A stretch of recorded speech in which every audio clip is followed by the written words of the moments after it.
infrastructure is crumbling this evening as the NintenByte Podcast continues its unprecedented rise. In cities across the globe, fans are rioting. The Pentagon has issued a statement describing the NintenByte Podcast network as a pixel-based prophecy. Some say the rise was foretold, others say it's just a really good podcast. We're talking twisted nipples, milk, and a sock puppet who doesn't talk. It's dangerous to go alone. Watch this. Welcome to the NintenByte Podcast, bitch. That's right, ladies and gentlemen, you're watching the greatest Nintendo podcast ever! Yeah! Is that a Joy-Con in your pants, or are you just happy to see us?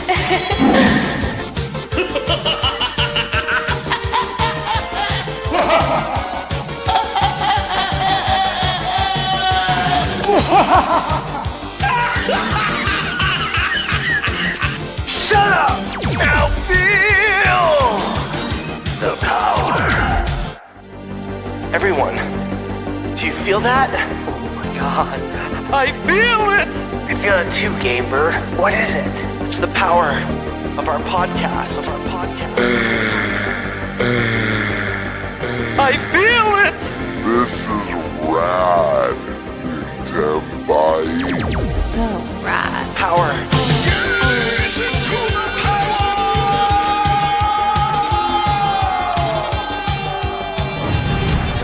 Now bask in their glory.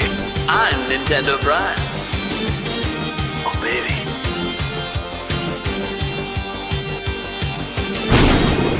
I'm Thunderstash.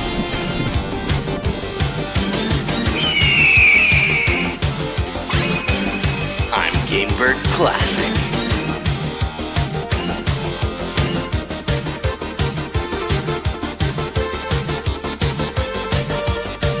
NintenByte rules. Let's rock. Hey everyone, welcome to the NintenByte Podcast Season 3, episode, I think 59. I think Lance, I'm pretty sure it's right. Something like that. Yeah, you guys might notice we're missing a bird. It happens. You should be back next week. Hopefully with all great news. We know there's some good news, but it's up to him if he wants to share it. But what I will say is we have a banger group of guests here today. Oh, I'm excited by this panel, especially because we're talking Zelda today. What a shocker. I warned you guys. Probably we're talking a lot of Zelda the rest of this year. That being said, let's go ahead and get to the one that has Zelda literally imprinted on her skin. Sky Sword Alyssa, how's it going? Hey, it's going good. We had a couple things happen since I was on last. The remake is real, and they're calling it Reborn. What a way to name that. I love that. It's great. And I have also been reborn because I turned 28 yesterday, so now I'm older. Happy to be here. Thank you guys for having me. Happy birthday as well. Happy birthday. Thank you. Happy birthday. Happy belated birthday. Thank you. All right. Then another massive Zelda expert who has been touting this remake is real for years. Andres Restart. What's good? Not much. It's real. That's all that matters. Yeah, to me. it's real. It's I mean, that's the most exciting part because we didn't see a lot of it. The next exciting part will actually see more of the actual game itself. Yeah, you know, I don't know if you want to. I'll just say I feel like the reason they didn't show that much is because they didn't want to. They like when they first showed Star Fox, they showed a lot, right? I think it's kind of like for the opposite reason, if that makes any sense. That was like a 1-to-1 remake, and this right. might be doing Like some different they were things. upfront about the Star Fox thing being a 1-to-1 remake. Them not telling us here, them not being clear about it here. That's not like Nintendo. So like Nintendo's very upfront about things. They don't like expectations going overboard. So they did it in a very subtle, ambiguous way, very intentionally.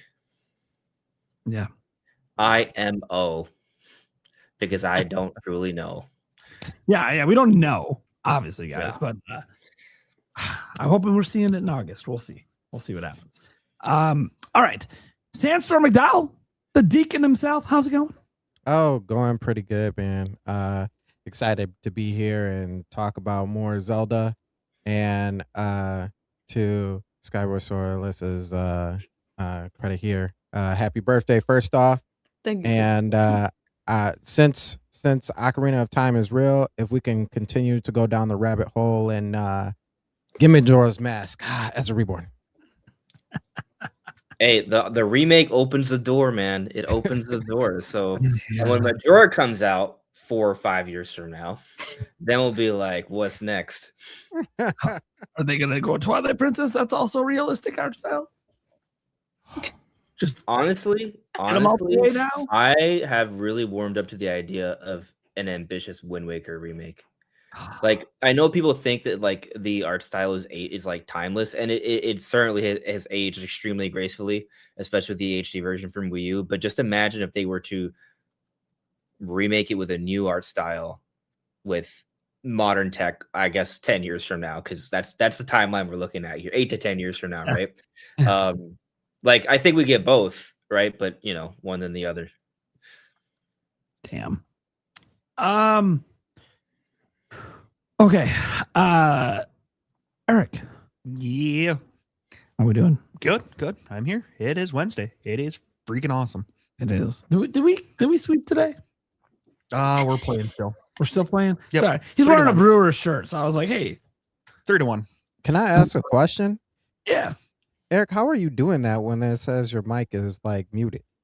Because I routed all through Nate's.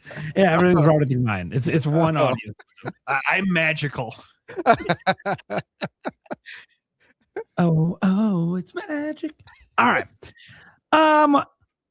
Someone's body's ready over there. His name is Thunderstash Gaming. Or I guess he just wants to go with Stash now, which, to be fair, that's what we call him 99% of the time anyways. Even in person, he'd be like, Steve. No, it's not Steve, it's Stash. Yeah. Like, if we both up to Steve, then I'm like, oh, no, I gotta say Lord. Yeah, right? It's just because it's unique. You don't have to say it, but it's like, yeah, but literally, he's got the paper. Anyways, tough Stash. What's up? Busy as always. A lot of Summer Game Fest content still. A lot of reviews. There's not a day that goes by where I'm not busy. I'm happy to be here. A lot of exciting topics. So many things have happened in the last week. Kind of crazy. Oh yeah, and Sonic turned 35. Yeah, nice. Yep. Pretty cool. Yeah, lots happened, man, and a lot's happening tomorrow. 2 edition or tonight at 9, right? Internet edition or whatever. Yeah, it's Star Fox. Star Fox. Yeah. What GTA was? When is it? Pre-orders? Midnight? Pre-orders at midnight. Yeah. I don't know how much it matters. Yeah, it's digital. But it's I mean, I guess if you're trying to get the deluxe code in the box edition. Yeah. Steam pre-orders tomorrow. Again, we'll talk about that later, but should be interesting. $80 of worth it. Of course, and they had to price it at 80, so then Nintendo still gets all the blame for the $80 price. Here's what it is. Although some people think the true version is the $100 version, and I'm like, it all looks like a bunch of cosmetics to me. I don't know. This seems like pretty industry norm in the AAA industry these days. Right. Anyways, all right. Well, let's go over what the topics are for the audience. So we're going to be talking about some pricing stuff again, specifically with the Steam machine, and just like general industry nonsense with that. We talked about price stuff last week, focused a bit more on the software front. This week, going hardware because we have new hardware available to pre-order as of tomorrow in this game industry. So we'll talk about that. Going over Ocarina of Time, a little bit of inspiration from one of Andres Research's videos, just an idea that he had that he threw out there about Nintendo fixing some stuff potentially that he thinks would be potentially better. And maybe some of us have other things we think could be potentially made better. Go over that today. Plus, one of our moderators sent a really interesting idea for this game that could also go along with the fact that they're being very coy and not showing much of it. Kind of maybe a pipe dream idea, but one that's fun to talk about in terms of what direction this game might be going in. So we'll get into that. We're going to talk about retro studios, just in general, the future of that studio. because our last successful game was in 2014. I know. I'm just, that's some thoughts. I know. Save it, obviously, because I know what you're going to bring up, and that's an important part of the conversation with retro. So it's gonna be a really good conversation because it's something that's kind of been on the back burner since December, and now it's like, all right, let's actually dive into what's next for the studio, and then a dealer's choice if we get to it. If we don't, it's whatever. We'll just do a Q&A at the end like we normally do. All right, guys. Who wants what? Now, Stash, I know, already called when he's doing the Steam Machine pricing topic. We maybe even get that out of the way first. Eric, which topic would you like of the other two? Do the future retro. Cool. Leaves me with Ocarina of Time. All right. Sounds good. All right. Stash, what are we talking about, man? All right, guys. So, yeah, a lot of people were anticipating the Steam Machine price finally being announced and figuring out what all the details were going to be. And then, of course, all of these reviews dropped as well this week. And it's been very interesting. For those who don't know, pre-orders start tomorrow, June 25th, 10 a.m. It's a lottery system where you had to go to Steam's website. You choose if you want the 512 gigabyte version, which is coming in at $1,049, $1,049, 512 gig, no controller. You put your email in on that. Or if you want the 2 terabyte, which is the other option, and that comes with a controller and I think 2 like faceplates for the Steam Machine. That's going to be $1,428. And again, this isn't including tax. So this is not the out the door price. You're still going to have tax and I think shipping. I can't recall if when I bought my Steam Deck OLED from Steam earlier this year, if it had free shipping or not. Guessing it doesn't, especially with pricing these days on shipping and fuel prices. So yeah, the get in price is $1,049. So first off, let's just start there. I got a couple of questions I want to pose to you guys as a group. What do you think about this price tag? Did it come in higher or lower than you thought it was going to? And whoever's prepared to give an opinion on this can jump in. Yeah, I'll jump in real quick here. I thought it was going to be $1,000, the cheapest model. It's a little bit more than that. If you do a price comparison of the components compared to like trying to build a PC, it's got about an $80 premium over just buying components off the shelf. But then you get the benefit of not being power restricted, as the system technically is power restricted.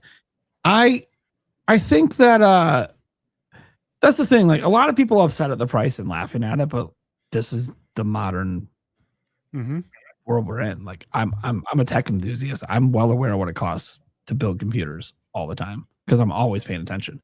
So when they announce the price, I'm like, well, yeah, that's pretty much what they're paying to get the thing made. So, I mean, Valve even came out and said things like, dude, this is what's wild. They have no contracts for RAM. Saw that. At all. I saw what they said too. The quote, they're like, yeah, if we say no, like they tell us the price, they say yes or no. If we say no, they'll never talk to us again. Which sad. What they say, and they could say that because they probably already had this happen. They've already limited their RAM supply by saying no to someone, and now they can't get as much RAM anymore. So yeah, just because we respect them doesn't mean the RAM manufacturer gives a shit. You know what I mean? They're like, no, we don't care about you. How many are you going to sell? The volume's not high enough, so the money's not good enough for them. That's what it's all about. So, and that's the thing, guys. Like, yes, Nintendo and Sony pay less for their RAM because their volume is higher, so they get better long-term contracts. They can't even get a long-term contract. They can't get a short-term contract. It's literally month to month. That's what Valve said. They come to them every month. They say, this is what it costs. Here's the money we got. You better say, yes. Otherwise, you're just not going to make these things at all. That's the state of the world we're in now with tech, though. RAM obviously being the thing hit the most, but storage is being impacted. We've seen the micro SD express card prices go up. So it's a lot. And even like GPUs have started to go up because, again, they use RAM too. RAM is used in a lot of different products. So I feel like the price is fine. It's just the problem they have is PlayStation. PlayStation, unlike Valve, can subsidize their system because they have a closed ecosystem that guarantees they make money off anything you buy. Steam Deck can't guarantee that, or Steam Machine can't. Neither can guarantee that. So they can't really subsidize their system and sell it for a loss. So the problem with that is it's less performant than a base PS5, and that's just even at inflated prices, $650 compared to $1,000. Comes with the controller, by the way, for $650 and a free game. Take a look at the demo. Well, it's not really a demo. It's what they had available at launch. Astrobot, right? Not the big game they released later, the one before it. So Playroom, yeah. Playroom, yeah. Astro's Playroom. Thank you. So yeah. It's one of those things that I feel like that's the problem it has. And I understand that it's a living room PC. So the idea is it's supposed to be almost additive to a PC gamer's life to just not have to you can have your big expensive gaming rig, but you probably don't have multiple of them because they're big, they're expensive. So you have this and it just plays games good enough for your TV experience. So I think that's their selling point, I suppose. I think I don't they might sell out because, again, I do think the price is in line with expectations of current PC hardware. But I think if they sell out, it's just because they barely made any. And I think they're going to continue to barely make any because it's not really the idea of this being a big ticket item for them. I think ended the moment that all the RAM prices and everything went nuts. And I think at that point they kind of conceded that, yeah, all right. To be clear, though, I think for Valve, I don't think the hardware matters. I think it's all about SteamOS. Mm-hmm. Yep. The hardware is just a means to show it and get SteamOS in front of more people. And then hopefully people start to install it on other computers and other devices. So I think that's really their long haul play. But you got to get it in front of people. And now you can't manufacture enough devices at a good price to get it in front of people. So it's like, it's really a kind of a crappy place for Valve, who I do think was trying to disrupt Windows dominance. Yeah, I think so. So, and one thing benefit to Windows that it's being stifled right now. So, happens. Yeah, it's tough, man. Like they're in a really bad spot. This is like the worst possible time to release this console, and they've been forthcoming about it as well. They're like, hey, dude, we're not happy about this either. We did not want to release it at this price. That was not the game plan. You know, they want it $750. That was the plan until things spiraled out of control. The price of RAM, especially components, but RAM especially. And it's just like, man, this sucks, dude.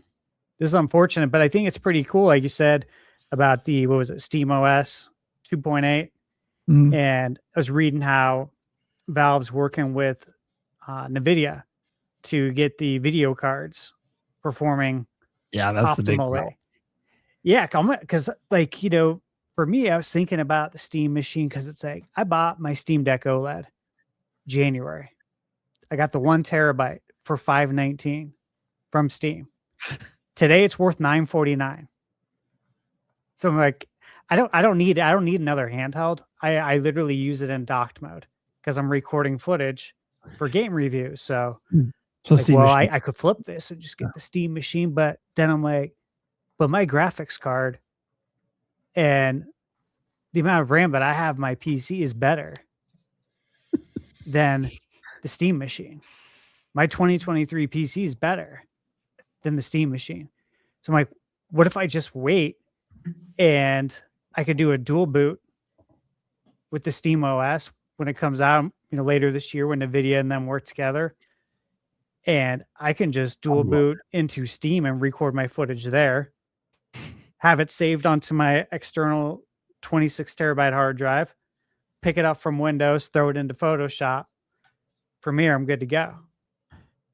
So that's my game plan now, by the way. That's what I'm going to do. But I was considering it, but that price tag and the performance, like base PS5 is performing better. Have you guys all seen that?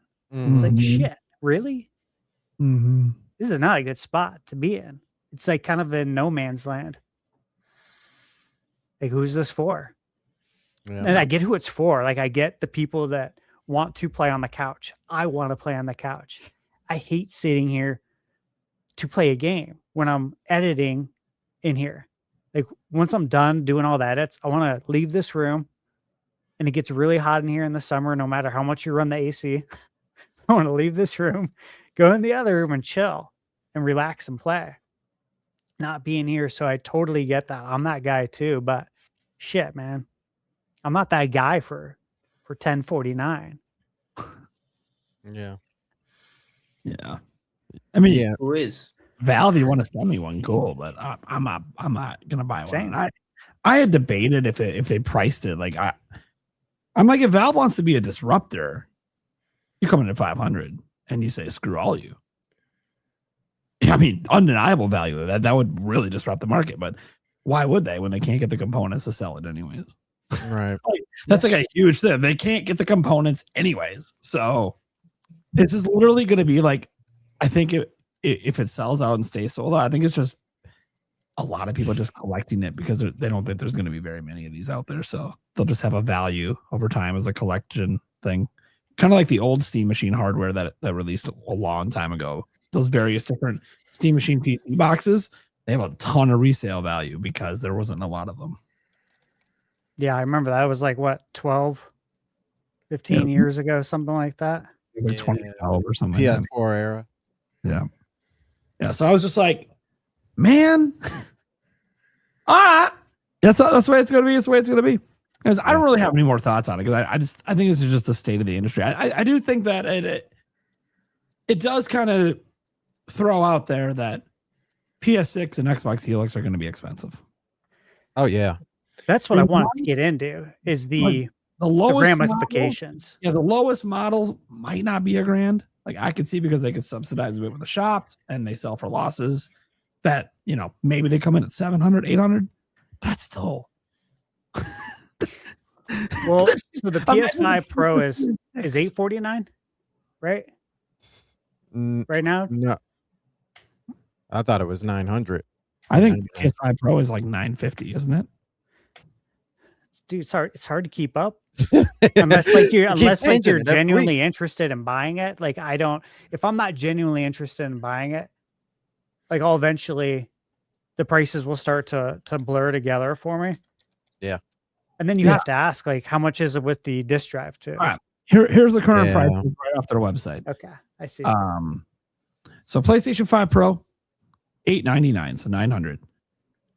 The PlayStation 5 Digital is $600. The 1 terabyte standard edition is $650. Yeah, and then right. you're in refurbished land. So $899, and then if you want the disk drive, it's $80. So out the door tax, you're at like $10.50. Yeah. If you want one that plays physical games. Yeah. But how do you release a PS6 that's like I personally think they're staying on track and are going to release it next year for a variety of reasons. A lot of them going into the legality of it with contracts, but how can you release a PS6 that is less than the PS5 Pro? Like, to me, it has to be more, right? Well, that's just logical. They'll just discontinue the PS5 Pro. It won't even be a conversation anymore. So does it take that SKU? $899? No, I think it'll be $799 because it's going to be releasing at a time that I think the market's a little bit better than now. And on top of that, I think there's that whole, hey, do we really want to be almost double the price of Nintendo for our cheapest model? Yeah. Like, we were trying to get back into Japan, and we can't do that if we're charging double Nintendo. Like, that's just not good. And it's probably not going to work at 800, to be clear. But then if Why not? everything is super expensive, it's like, well, okay, then that's just what it costs. It is what it is. There's only so much they can eat. Like Sony's margins are not like Nintendo. There's only so many losses they could eat. Mm-hmm. So it's like, Nintendo, if you guys don't know, Nintendo podcast here, they talked about in the past how like when they're looking at the pricing and they raise this $50 increase, like this is not the amount they needed to increase to fix the problem. They actually need to increase it more, but we're willing to eat even more losses to try to keep this thing viable in the market. But Nintendo can do that because they had a 25% profit margin. And guess what? They're eating even more losses now, or they were at a 15% profit margin. So this $50 increase, all it's really going to do for them is bring some of that profit margin a little bit back up. So, yeah, I think that I'm going to be honest. If I'm Xbox, because Xbox is Helix is like the thing that's already announced. PS6 is technically not enough. Dude, they got shirts out for it. They already got t-shirts out. And they said they're going to reveal more on Helix later this year. It's clearly launching next year. Helix, no matter what, it's launching next year. If I'm Microsoft, I don't think there's any way you get back into this industry at all with hardware. The only way would just to be fuck it. We don't care about money, and we're just going to sell it at 500 and undercut PS5 massively. That's the only way you'd gain ground. Only way. And their CEO is not going to let them take those kind of losses. So it's not even realistic. It's not going to happen. So they're cutting studios. They're trying to save money every single place they can, and places maybe they shouldn't be. Yeah. And Helix is basically a Steam machine for Windows. Yeah. And people don't like Windows. It's a PC people like Steam. PC gamers like Steam, not Windows. Yeah. And here's the thing for a Steam machine. Microsoft's not going to have a problem getting components, and they could probably undercut you. Yeah. And their system's probably significantly more powerful. Yeah, I think so. And if that's what they're trying for. Windows experience bridges that console to PC gap better than people think it will. We'll see. We don't know. We have a little bit of it on Xbox Ally X, and it's fine. We need some improvements. By the time Helix comes out, those improvements will probably exist, at least you hope, because let's be honest, I think the future of Xbox is pretty much set in stone. They're going to be splitting off and sold or something. But if there's any last-ditch effort, it's Helix. So I do think that this actually, if I'm Microsoft, I don't think that you get much market share back. So then what you do is you focus on the PC market and you launch a $1,500 device that just shreks all over the PS6, shreks all over everything because it's a fucking PC. Fuck it. Stop trying to go for the cheap end market that doesn't exist anymore because you can't get components that cheap anymore. Go for the super high end. I kind of like that. Yeah. Mm-hmm. And yeah. It might take like $2,000 to build a PC that could actually be as powerful.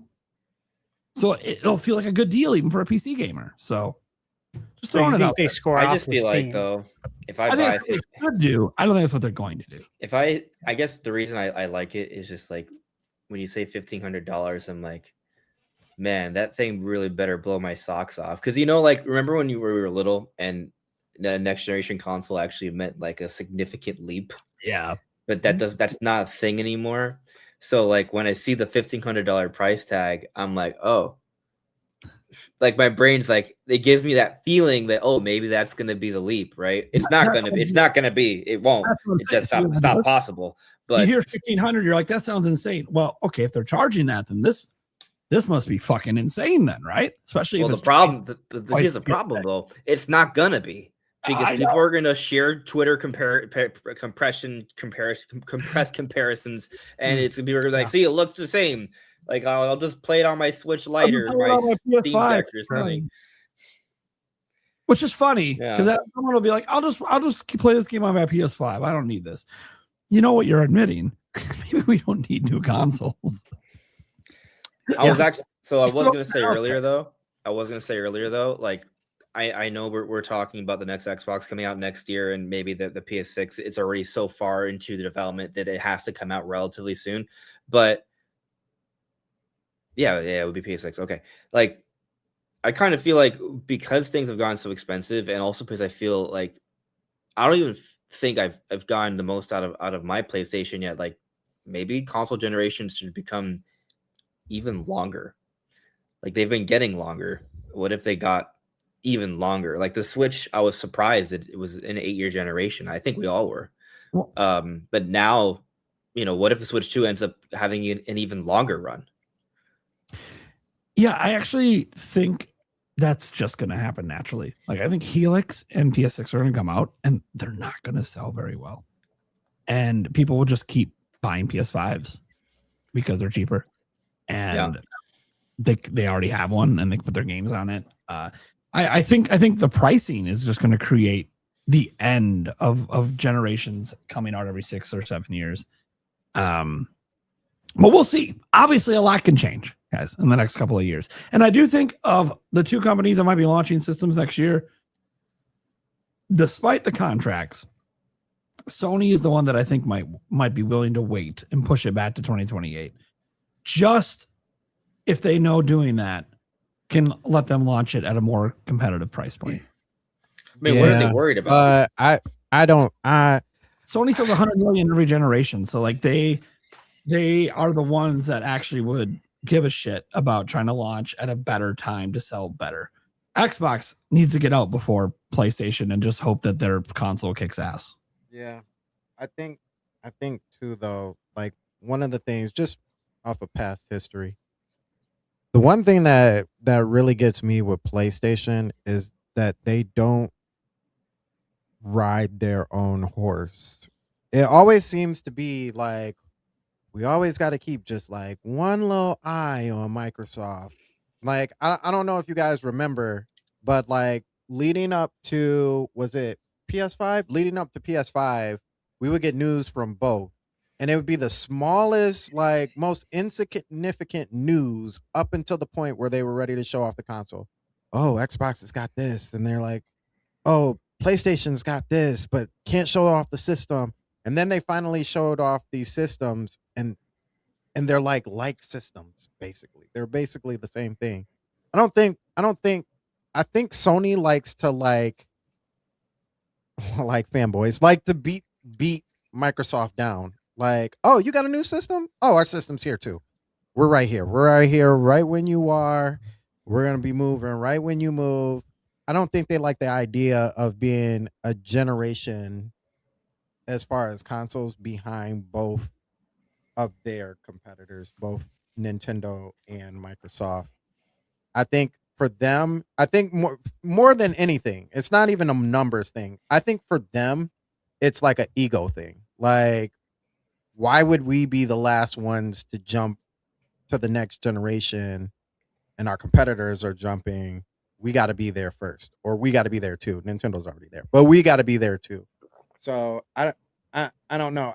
But I do agree with the whole pricing thing.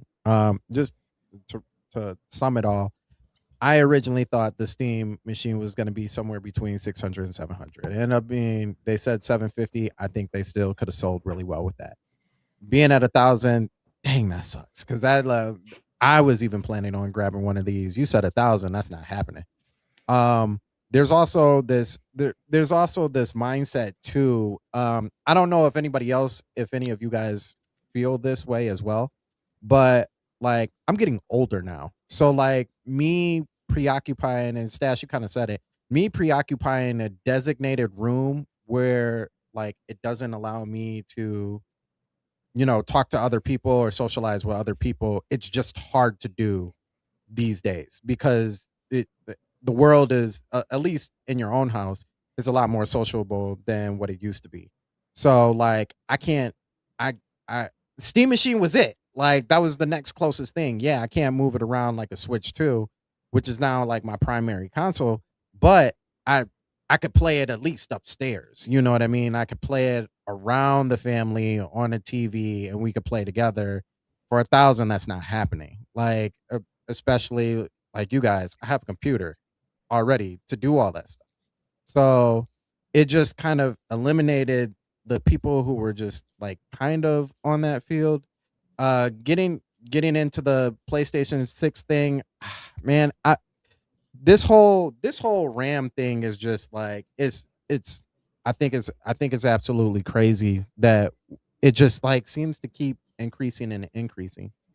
And for PS5 Pro to be around, I don't know. I don't know, Prime. I don't know if you I think the smart thing would be kind of like PS4 to eliminate buying it new. Obviously there's going to be used versions, but I still think that even with that in mind, I still feel like they would have to price it more than what the Pro is. Now I don't know if that looks like pricing it more than what the Pro is when the Pro first started. So it's 800 because I think the 750, right? Or pricing it more than what it is currently. I think it makes more sense to do when it first started. So then that way you have, that like Andre said, even though it may not look significantly more powerful, the idea in a regular consumer's mind is you paid more, so the quality is higher, right? So yeah, man. But I feel sorry for Steam, and it's just that was it. That was the thing. That was the thing to like really shake up. And I thought the move was I thought the overall move was insane to me when we were first talking about the Steam machine, because at that time, if you guys remember, like Microsoft already was putting their games on Steam, and Sony had just started putting their games on Steam. So it was like, oh, okay, you guys are using a platform, you don't have to worry about any of that. And then like what, a week later, uh they're like, boom, we got a Steam machine coming to home. And it was like, whoa, that is an ace move. And I don't think Sony and Microsoft expected it. But now you're back up there with a high price, and now it's just like, oh, well, that was a cool move, but unfortunately it's not going to hit the same. I do think it's going to do well. I do think scalpers are going to scalp, and I think some people will grab it. But it's not nearly going to do the numbers that an actual console is. Not even Wii U, and I'm going to be honest, not even Wii U. But will it sell 7, 8? Sure. Sure. And I think that's well for what they're actually looking for. Because like you said, I think it's more important that Steam is in more people's minds than the actual system is. Because the market is what makes the money, right? The actual the OS and the shopping and everything. So yeah. Uh sorry. Sorry. I will say this. I think one of the coolest things that Steam does have coming up, though, with Steam OS is just that NVIDIA card support, because Steam OS is Linux, guys. And it already made some advancements for Linux and game compatibility with the Proton layer. But one of the big bugaboos of Linux is they just don't really work with NVIDIA cards. And the community's been trying to fix it for a while, but it just isn't a lot of heavy support from NVIDIA to support it and others. So SteamOS is trying to fix that. Now, is that necessarily going to make SteamOS more popular? We don't know. We don't know what the real demand is for it, because they don't right now. You cannot, like Stash was talking about dual booting. Right now, you can't install SteamOS on a PC. It's not available, but they're going to be making it available. They've said they're going to be making it available. It is available for certain handheld devices.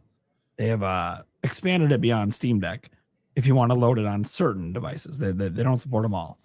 But yeah, I don't know. It released today, by the way. SteamOS released today. It released today? Okay. Yeah, okay. But the NVIDIA deal, like, I'm not going to go down the dual boot road until everything's dialed in with NVIDIA, since I have a NVIDIA card. I'm like, I'll cross that bridge later in the year and see how it is. Hopefully it's good. But I think a lot of people aren't going to be probably willing to do the dual boot thing. Oh no. but enthusiast like myself and others will. Andres, what do you think, man? I think I'm just not interested in this theme. This topic. Yeah.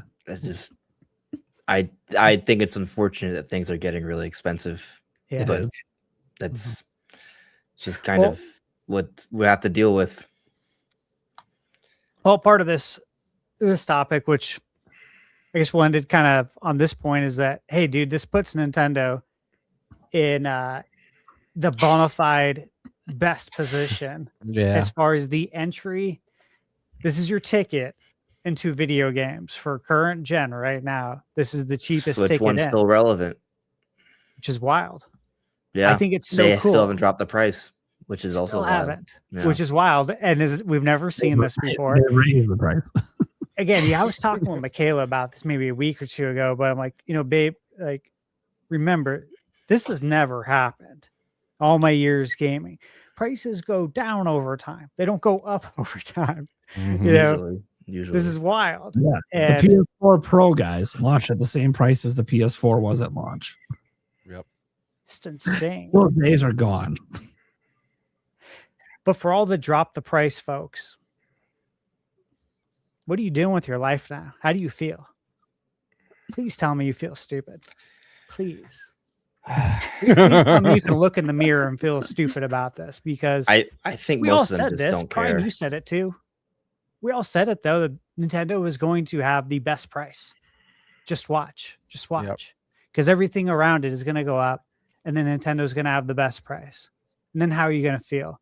But all that time you wasted complaining on the internet and protesting on social media, when you could have asked your job for more hours and made some more money and bought one yourself.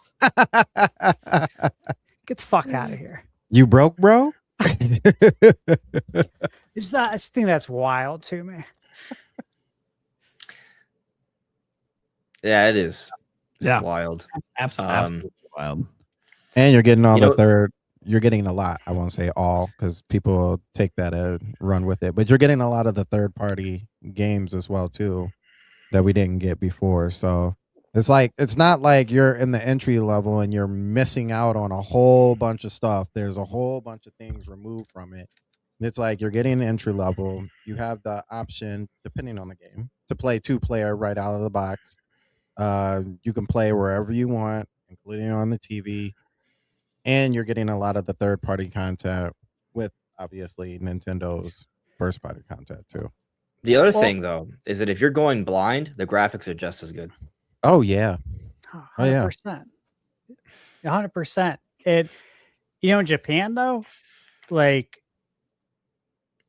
if you come in at that kind of pricing, you're absolutely cooked, because things have changed. The script has flipped a bit in that, hey, Square Enix, they debuted Kingdom Hearts 4 at Nintendo Direct. All of the Square Enix games that are so immensely popular in Japan, those are coming to Nintendo same day. Like PlayStation, Sony had the edge there, because they had all the Square Enix RPGs. Nintendo didn't for the longest time. But everything's coming to Nintendo now. So not Day and only date. do you not have Day and that, date. you don't Yeah. have that anymore, but you don't, the pricing, the portability. We all know how big of a deal that is. GameCube had a handle on it for a reason. It wasn't for the American market, it was for Japan. It's because of the size of the homes and the amount of space you have. That's why they made it so compact and so small. Put a handle on it so you can take it from room to room, because you don't have a lot of room. Obviously, Switch 2 continues down that road. It's even a smaller footprint than that. It's very interesting times. Yeah, for people who enjoy all facets of the gaming industry, like we all do it. This is very interesting to see how this is all going to play out. Did you see the commercial that they recently aired for the Switch 2 where they were just playing like N64 games? Yeah, actually, I reposted it today, and it was very cool. Very nostalgic. You would never think that, you wouldn't think Nintendo would be like advertising like people playing N64 games, but they're like, yeah, you can get like the N64 controller and play Mario 64. And they didn't show Ocarina of Time footage, which I found very curious, but they played the Ocarina of Time music, and they had like a little like milk jug, right? The And then they showed milk. Yeah. and they showed Majora's Mask, and then they also showed Donkey Kong 64, and they showed Wave Race. And my brain was like, yeah, they got something for all these except for Wave Race. Wave Race remake, here we go. Yeah. When I retweeted it, I gave a shout out that they, Wave Race sighting. Nintendo's acknowledged that Wave Race still exists. Well, Switch Sports Resort has like a Wave Race mini game in there, so that's gonna be fun. I know. Yeah. But anyway, I was just pointing it out because the Switch 2 I think has better value than people usually give it credit for. Really does. And it plays that entire Switch 1 library and plays it better, which is a big deal. Portably, it's a portable system. It's a it's a home console system. It's got co-op in the box, as you brought up earlier. It's getting the big third-party games. You were mentioning Kingdom Hearts, and it's an Ocarina of Time remake. It's finding ways to future-proof itself as well. Since they just got, what is it, the Lumen? Was it Lumen update? Yeah. The Lumen update, which I'm excited to see. And, I'll mention this. So I had played Hot Wheels Infinite Rush, which is like Forza, literally like Forza, but in Hot Wheels. And played at Summer Game Fest. I asked about Switch 2 performance because, developer was showing us, and he's like, you got any questions, anything that you need to like put in your video or article? I was like, yeah, well, Switch 2. So, I do a lot of Nintendo content on the channel. I have a Nintendo podcast. People will be interested to know. We always are interested to know how's the performance going to be in comparison to the other platforms. Mm-hmm. And he said 60 FPS and that the resolution was going to be very good. He said, we're going dynamic, but for the most part, it's going to be, without giving you exact numbers, on the higher end of the resolution scale. And it's only dynamic in a few parts, which is obviously you can read between the lines. But again, those are big W's right there for Switch 2 to be performing that well on a new game. But that's on Unreal Engine 5. Mm-hmm. So I'm thinking they're achieving these kind of results because of that. Because of that update, because that game's coming out in September. Yeah. Which is exciting. Like this might be one of the first examples of a game coming out within the next few months that's taking advantage of the Lumen 5.8 and is able to get better performance out of Switch 2 games. So I'm excited. That's the one I'll be reviewing for sure. Okay, cool. Let's get to our next topic, and let's switch things up a little bit. Let's get to our only topic that is about an actual specific game. Let's talk about Ocarina of Time, shall we? Hey, Zelda. I think we have some Zelda fans in the audience. Maybe. I don't know. So, we're going to be talking about some various aspects that we really want to see shown in a certain way or improved with the Ocarina of Time remake. Yes, Reborn is a moniker they are using to market the game, but it's not technically part of the title. But it is part of the marketing, and there's obviously some reasons for that technically haven't revealed themselves yet. It's all just guesses and speculation. That being said, I just restarted a video over the past week talking about some stuff, specifically things that maybe could get reverted from the Ocarina of Time 3D version, things that it changed that not everyone thought were great changes, especially to the tone of certain scenes of the game. He can better explain that, though. And then we have additional thing we're going to bring up. I'm going to wait on that, though. So let's talk about that. It's obviously just one example, and maybe we'll start with that because that was on just Restart's video. A lot of us might have other aspects that we think can maybe see some improvements. So I'll just restart. You want to explain what you were thinking this past week, just this idea of ways the game could maybe make some changes from what we've seen in the past? Yeah. So, initially, like, the idea for that video was born from us finding a provisional Peggy rating for Ocarina of Time, which was Peggy 12. And so there was some discussion, and I myself considered this remote. Oh, does this mean the game is somehow going to be rated teen? But then I looked up that Breath and Tears also had a Peggy 12, and they were still E10. So, I think it's basically non-use. However, there were discussions that were had, and there were considerations that were made, and we're like, okay, well, we look back to the original Ocarina of Time, and back then there were a lot of hardware limitations, so there were just a lot of decisions made that were due to hardware limitations. Like initially, for example, Navi was actually apparently like the initial art was for like a humanoid fairy, like it was supposed to look like Tinkerbell, but they ultimately went for the orb design because that's what worked, right? And now that's kind of become like the look. So now we don't know what they're going to do with Navi in this reimagining, reborn, whatever you want to call it. But to the idea of the video, right? Ocarina of Time, whatever the intent was, what it ended up being was a game that has like these really colorful, bright moments, serene, beautiful environments, but also there's a lot of moments that are very dark and atmospheric and ominous. Use the word foreboding in the notes. You look at the final battle with Ganon.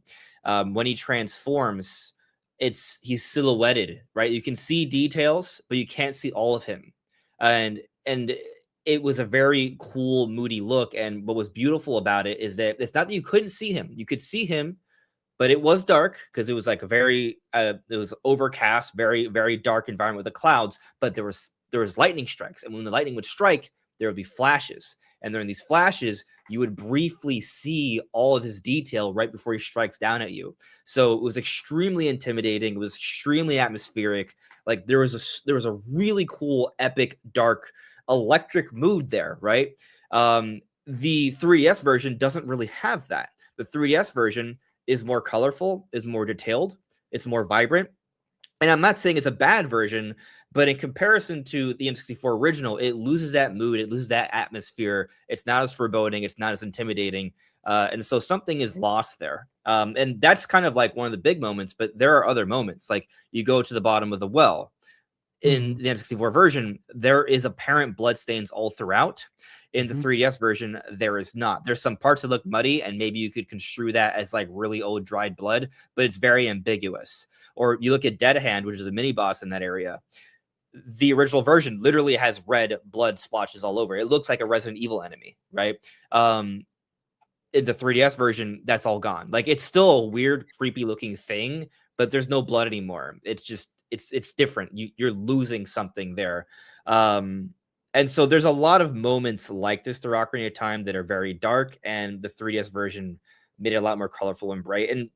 And that also is probably due to hardware limitations, right? Because we're talking about a smaller screen, lower resolution. They had to do the 3D effect, which would also impact their potential resolution as well.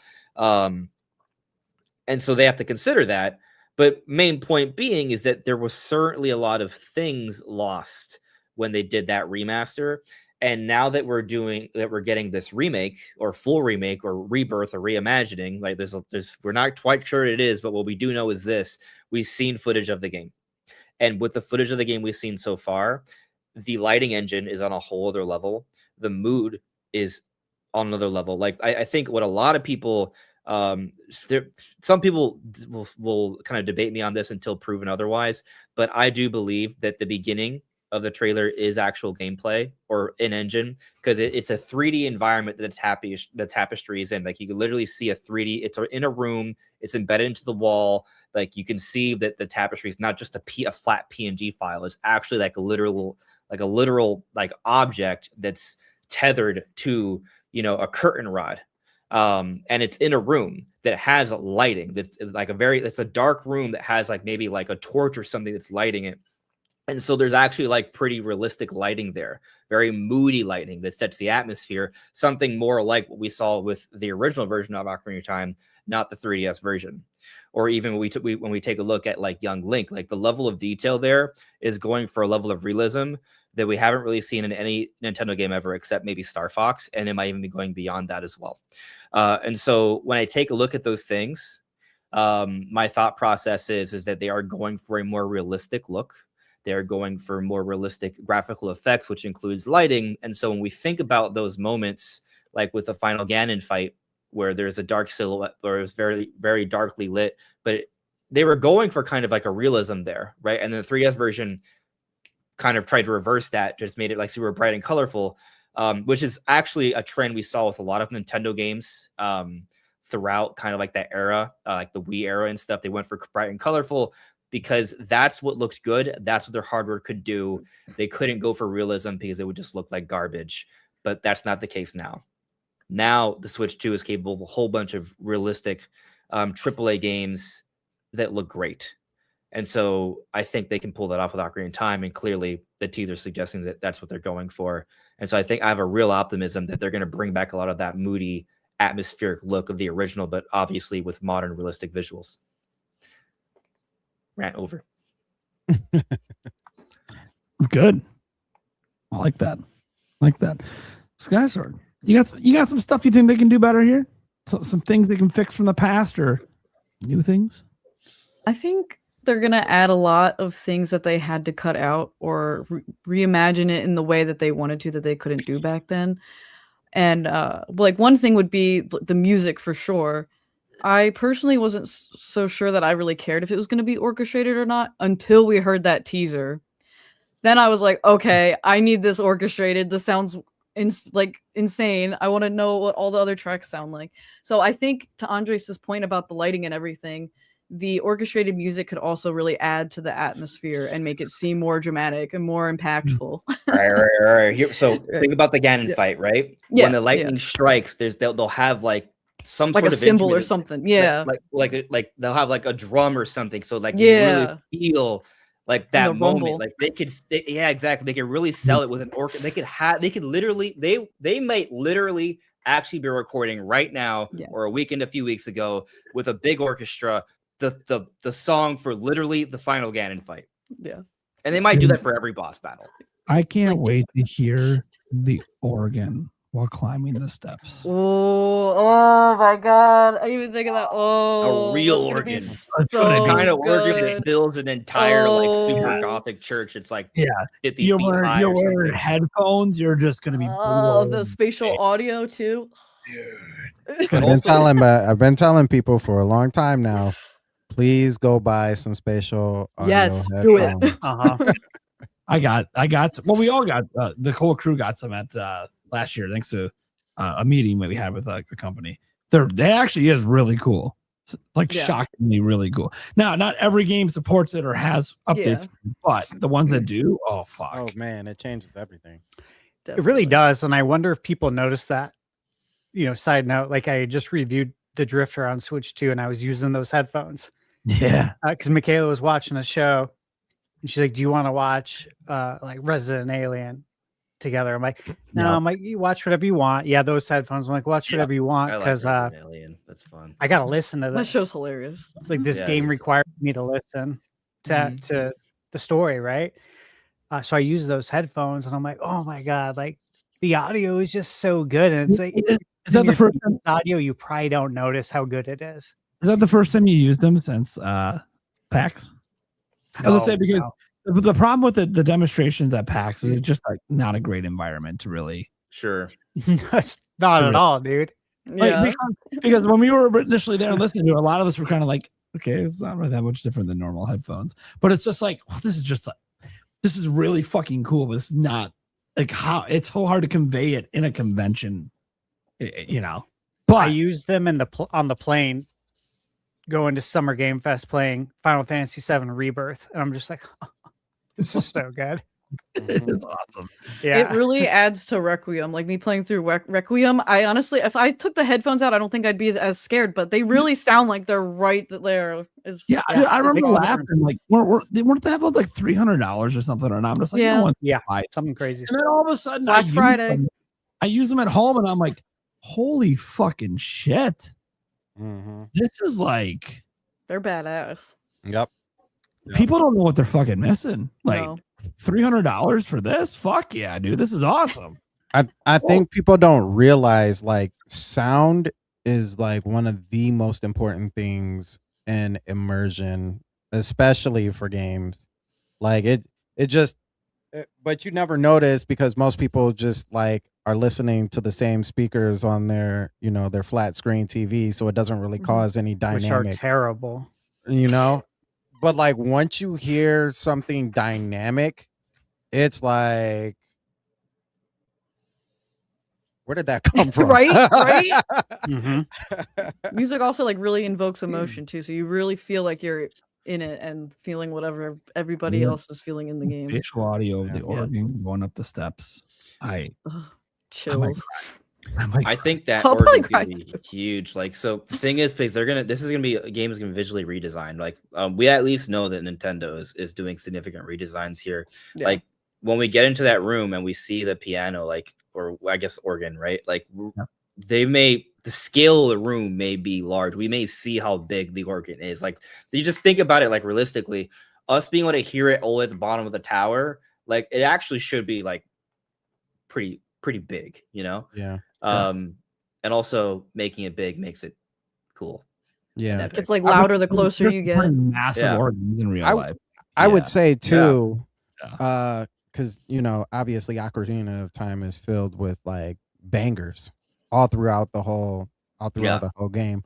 But one of the ones that like threw me off pretty heavy is the first time ever going to the Forest Temple, and you're adult Link, and you do that slash, and then all you hear is hood, hood, hood, hood, and you're like, wait a minute, what is that? Like. You only then realize it's actually part of the song, but you're like, okay, what's going on here? So just even that, even in an orchestrated sense, like now that the technology is there, it can easily sound like your attacks or his yelling is bouncing off of walls in between that spatial audio. So it really Feel it go like through your brain. yeah, it really is like, okay, these ghosts are really messing with me. Spoiler for I don't know how old game, but they're like it's like that. Is that them or is that me? Like, what is going on here? So yeah, that's gonna be amazing, man. I mean, it's been 28 years. 28, thank you. Yeah. I guess it'll be 28 in November. Mm-hmm. Yeah. Technically. Yeah. So I will say one thing I do want to happen to this game, because I know a lot of times we talk about scaling, and size means a lot in like an open world like this. I hope they do that for everything. And what I mean by that is like the one thing, and I keep asking this question, is because I think, are we kind of unanimous on the fact that there's probably not going to be any loading screens in this game? It's just going to be There will basically be straight loading through? screens. I think they'll still do think so? loading screens for the dungeons. Okay, because that's Let me elaborate. Breath of the Wild and Tears have loading screens even in the Switch 2 versions, just because you Right. fast travel. right. Yep. But will it be a seamless beat? Yes. Okay. We are on the same page. I was just being rude. So yeah. with that, Yes. the one time that I think that kind of messes stuff up, and I'm only speaking for like maybe the younger crowd. For us, it probably is not going to matter that much. Mhm. Lord Jabu Jabu, like the first time we seen Lord Jabu Jabu, he's not really that big. You enter inside of his mouth, and then you're in a whole dungeon that clearly is bigger than the outside. Yeah. To walk right in and out of that seems a little like you at this point in time, if we're talking about scalability, I think he should just be a huge fish. Now, does he have to be 1-to-1 with the dungeon inside him? No, but he definitely has to be a lot bigger than what we saw him Something in more the believable. original. Yeah. I mean, I think you bring up a really interesting point, because I think you could make the argument for even the Deku Tree. Like, it's not, Yeah. And so this is actually, I think this might be a bigger point than some people realize, because when you kind of consider the implication of going for more realism, they then have to kind of think about, okay, how is this going to look, right? So some people think that maybe Nintendo's going to do the same thing they did with Star Fox, but that's not realistic when you think about the design of the game. Because the thing about Star Fox, that gameplay style ages well. It's a fairly simple kind of gameplay that you just you improve the visuals, improve the controls a little bit. It feels and plays totally fine in today's era. If you were to do the same thing with the exact same structure of Ocarina of Time, it would look incredibly awkward. It wouldn't feel right in so many different ways. So they literally, like, if they're going to do this right, they literally have to change the scaling for so many different things. Hyrule Field's going to look weird. The Deku Tree is going to look weird. As you said, the Jabu Jabu is going to look weird. They're going to have to make a lot of adjustments, at least from a scaling perspective. At least. Yeah. They have to. I do want them to keep the silliness of some things though, right? Like go ahead and take your time and take forever as King Zora squirms over to the corner, you know what I mean? Like he better 1 take even centimeter longer. at a time, you know? You know what I'm saying? That cracks me up every time because he just already seems like a heavy guy and the noise just adds to it. Right. So yeah, I think keep all the quirkiness to it. The realistic looking Zora are going to be nightmare fuel. Oh yeah. Oh yeah. Yeah. Just throwing that out there. I don't. Oh yeah. Can't wait to see my future wife. Now here's a good question. I guess, to go along with changes, because we got Breath of the Wild and Tears of the Kingdom, which is probably the best looking version of all of our other type of beings in the Zelda universe. Do our Gerudo women now look like the ones that are a little more similar to Breath of the Wild, or they still look like ninja? You know what I mean? Or do the Gorons all still look still rocky in one shape? Or do they all kind of have their own little mountainous look between each? You know, like do they have individuality? Yeah. That's Maybe. a really, really interesting point. Yeah. I think they kind of have to. Like, I think it goes back to the point of, if you're going for more realism, right, especially with today's modern standard, a lot of things that they got away with then, they will not get away with now. So yeah, they can't just have like two different types of Gorons, being Darunia and everyone else. That's not going to work. Yeah. The same applies to the Zora. And I think it's interesting with the Zora because the Zora design Ocarina of Time is very different from modern Zora. So it's going to be cool to see like what choices they make there. Same thing with the Gerudo. I think they got to do something to make them look a little different. Yeah. Yep. Because like, especially with the Gerudo women, especially back then, they were all the same, right? You only either got the ones that were in like that kind of pink gear, you had the ones in the white gear with the short hair, and then you had like Naburu and but the ones that you see now, they're kind of similar in different ways, but they all, like you said, have their individuality. And I think there's some things you just can't go back to. Makes sense. Yeah. Okay. Yeah. Eric, you got any things you'd like to see updated a smidge or improved? I know you weren't really big into playing the OG back in the day. No. I mean, I watched you play it, but kind of like Alyssa said, I just kind of hope that they bring some stuff in that they had to cut and kind of expand on the world and kind of make it feel better on that one. Yes, Alyssa. What do you guys think about them doing 3 different endings so that it makes the timeline more canon? Canon. Oh, yeah. I think if you give a cutscene, I think it would be sick. Each individual to show, I think that makes sense. Well, the only way you'd get the Ganon ending would be like a few things. One, you suck at the game and you die. Right. Second, you do it for shits and giggles to see like, hey, what happens? And then third would be like, you find out like, oh wait, if I die, I get a new ending. Like, because how people online communities talk. I just think that would be a cool little thing to do. You know, it'd be a crazy thing to do if like there's a fairy that revives you in the final fight, right? But like, I mean, Sorry, I probably stole your song. Sorry. that wasn't my thought. Oh, okay. Because I was Okay, like, all no, right, they good, can't. good, I good. thought about it, but I thought no, they wouldn't, because they would change the ending of the game. Right? But does it Majora's Mask not actually canon change anymore. the ending of the game? So okay, what if that's what? I got him cooking over here now. But it's just all right. This is how his mind works, and this is why his videos are awesome.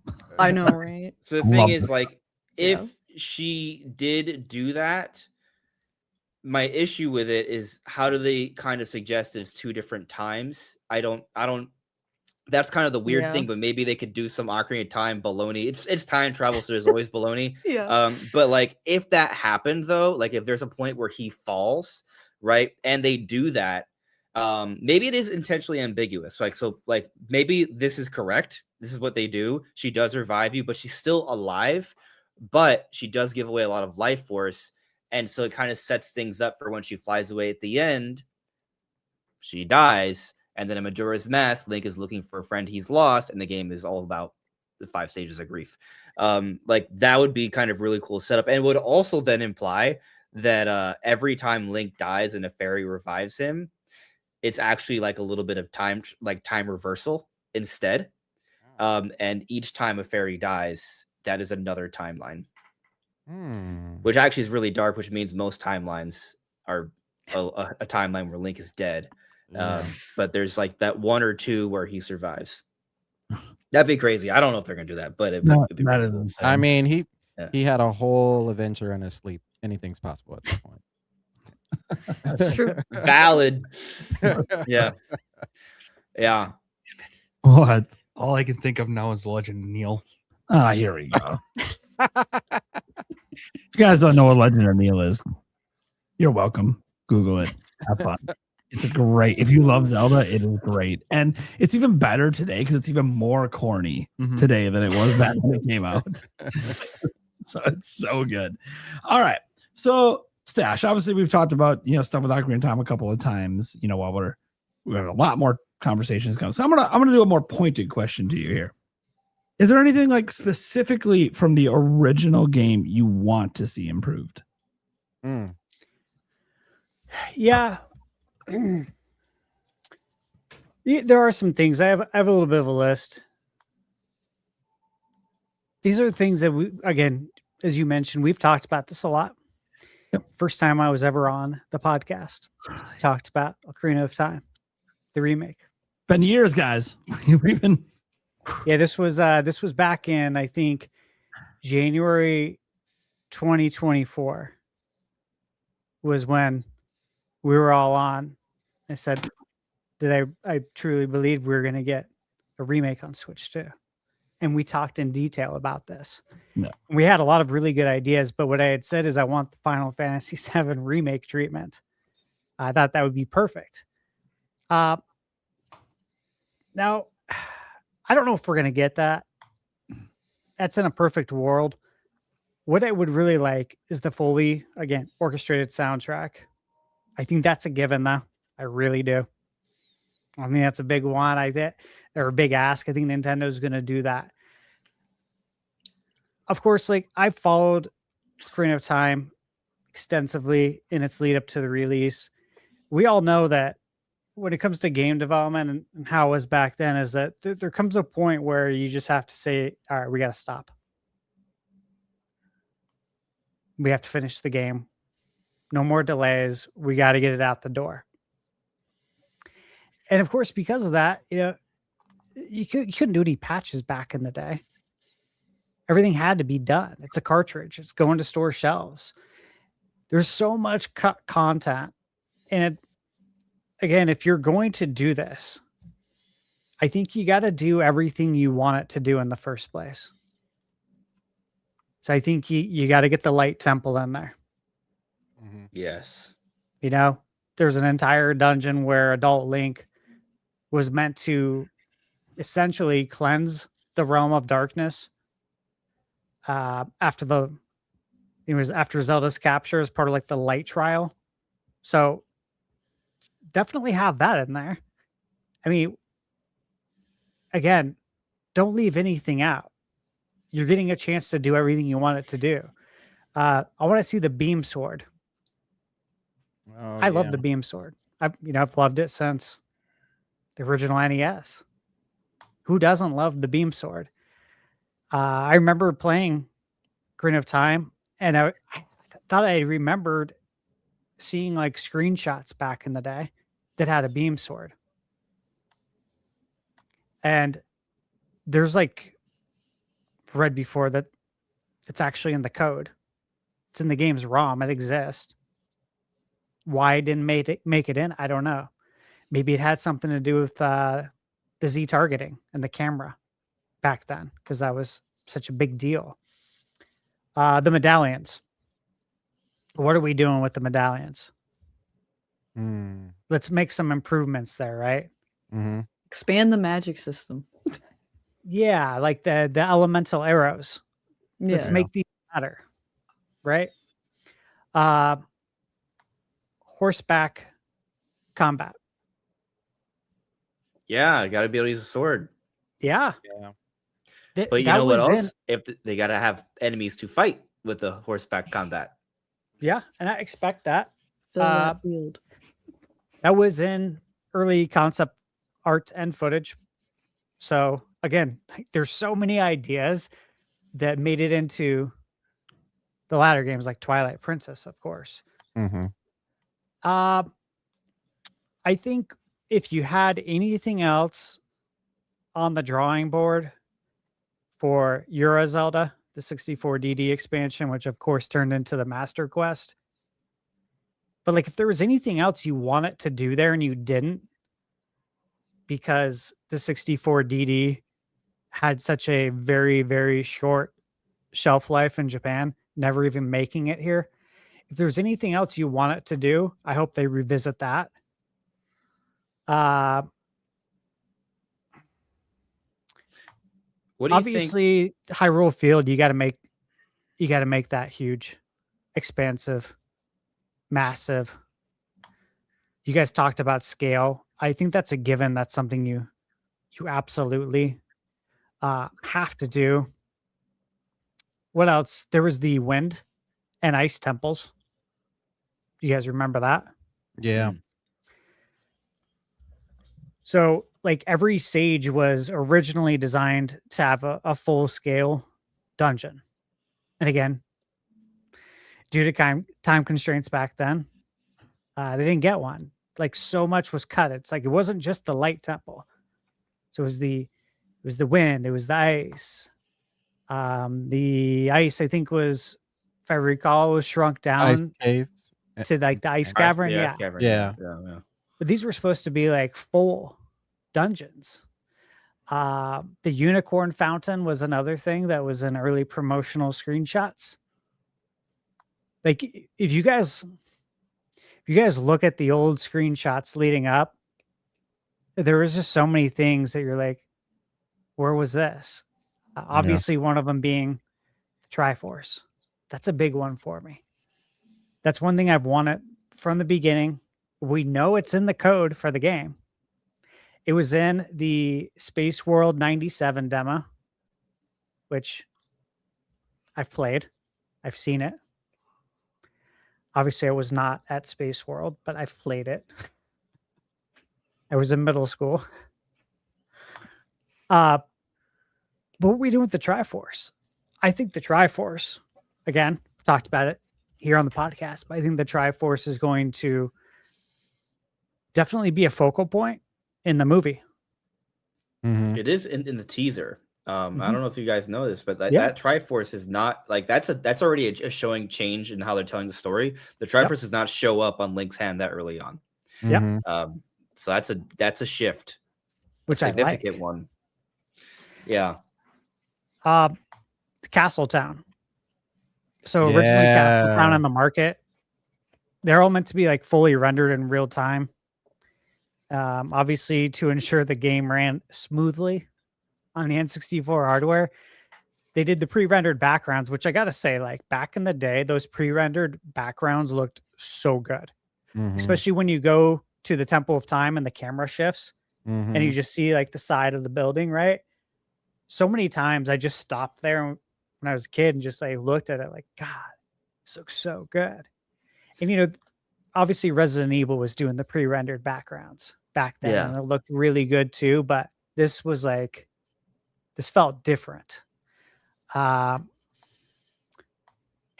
those are all the kind of things. Like I'd like to see things like more tunics, right?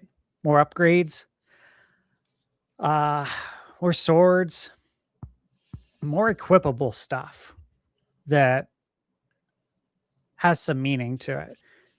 You don't need to rewrite things, but you know, you could have like some gauntlets or something like that. Is there going to be any climbing in this? I wonder, you know, because before you just had the auto jump. So there's no jump button. So then you got to ask, okay, we're going to have a jump button. Will there be any climbing? Climbing is such a focal point in Breath and Tears.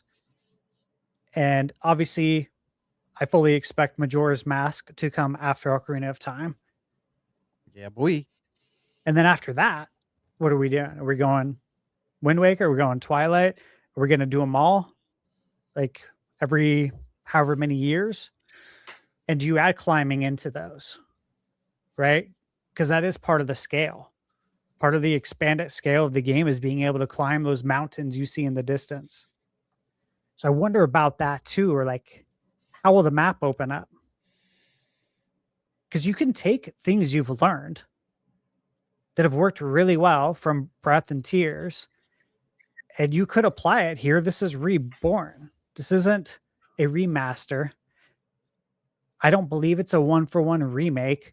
I believe this is literally, it's what you want to make it now. You're allowed to do what you want now, Nintendo. You can add everything that you want it in the first place. So there's a chance to rewrite history however you want to do it now. So do you think fans would want to climb mountains? I think so. I do. I think that adds to the scale. I'll just say, I feel like the hook shot's a big thing in this game. You, instead of making the climbing like Breath and Tears, you could kind of do a thing where the hook shot has a wide variety of application. And what's interesting, the hook shot's like the first important item you get as you turn into an adult, right? So like that's kind of, and when you turn into an adult, especially if some of your ideas come true where they incorporate some of the cut dungeons, like a wind and ice temple, or maybe an earth temple or something, because they had that in the Wind Waker. Like then there's even more reason to kind of introduce like a huge mechanic like the hook shot, where you kind of, because you know, like Breath and Tears, they give you a few abilities early on to start the game that have a wide variety of application. This would be a little bit different because you wouldn't get until you become an adult. But the hook shot, like you could use that to kind of zip around more quickly. Like maybe you don't have normal climbing, but if you can kind of run and jump, you do like the little bit sprint, kind of like Skyward Sword style, but with also a jump button. And then eventually you get the hook shot, which gives you that option to kind of scale bigger areas more quickly, because it's not just hook shotting onto certain points, but anything that the hook shot can literally kind of latch onto. And me just kind of like thinking more like they made the hook shot, they had the long shot, which just gave you more range in the water temple. What if instead of it being more length, it's actually an upgraded latch? Like maybe it's a hook shot and it upgrades to the claw shot. So the hook shot can grab onto certain surfaces. When you get the claw shot, it's a whole bunch of more surfaces, which then just gives you way more options in terms of clawing onto things and zipping to them. And I like that. That's a good evolution of the item. I think too, also, if we're talking about evolution of items with the hook shot, I think it would be really cool if you could control when it zips back. So if you shot at it, instead of it using it as a zipper, if you shot at something, say above you, you can almost use it like Indiana Jones and swing across instead. Like holding on to it, like almost like if you press it and hold the button. So like if something's flying in the sky, you can latch onto it. And see if it instead of retracting. Yeah. So like a grab. So you are you basically, because you know the grapple hook in the Wind Waker, you're saying like grapple hook Yeah, So we want the very hook shot similar. to be the hook shot, the claw shot, and the grapple hook. Yeah, it's very possible. The It's best of I mean, everything. I mean, it could be. I mean, like, what if Maybe that's it like takes an another upgrade. upgrade? Yeah. Yeah. Like that would be cool. That'd be cool. And you wouldn't get it till later in the game when Yeah. obviously it's required now at Yeah. I some actually point.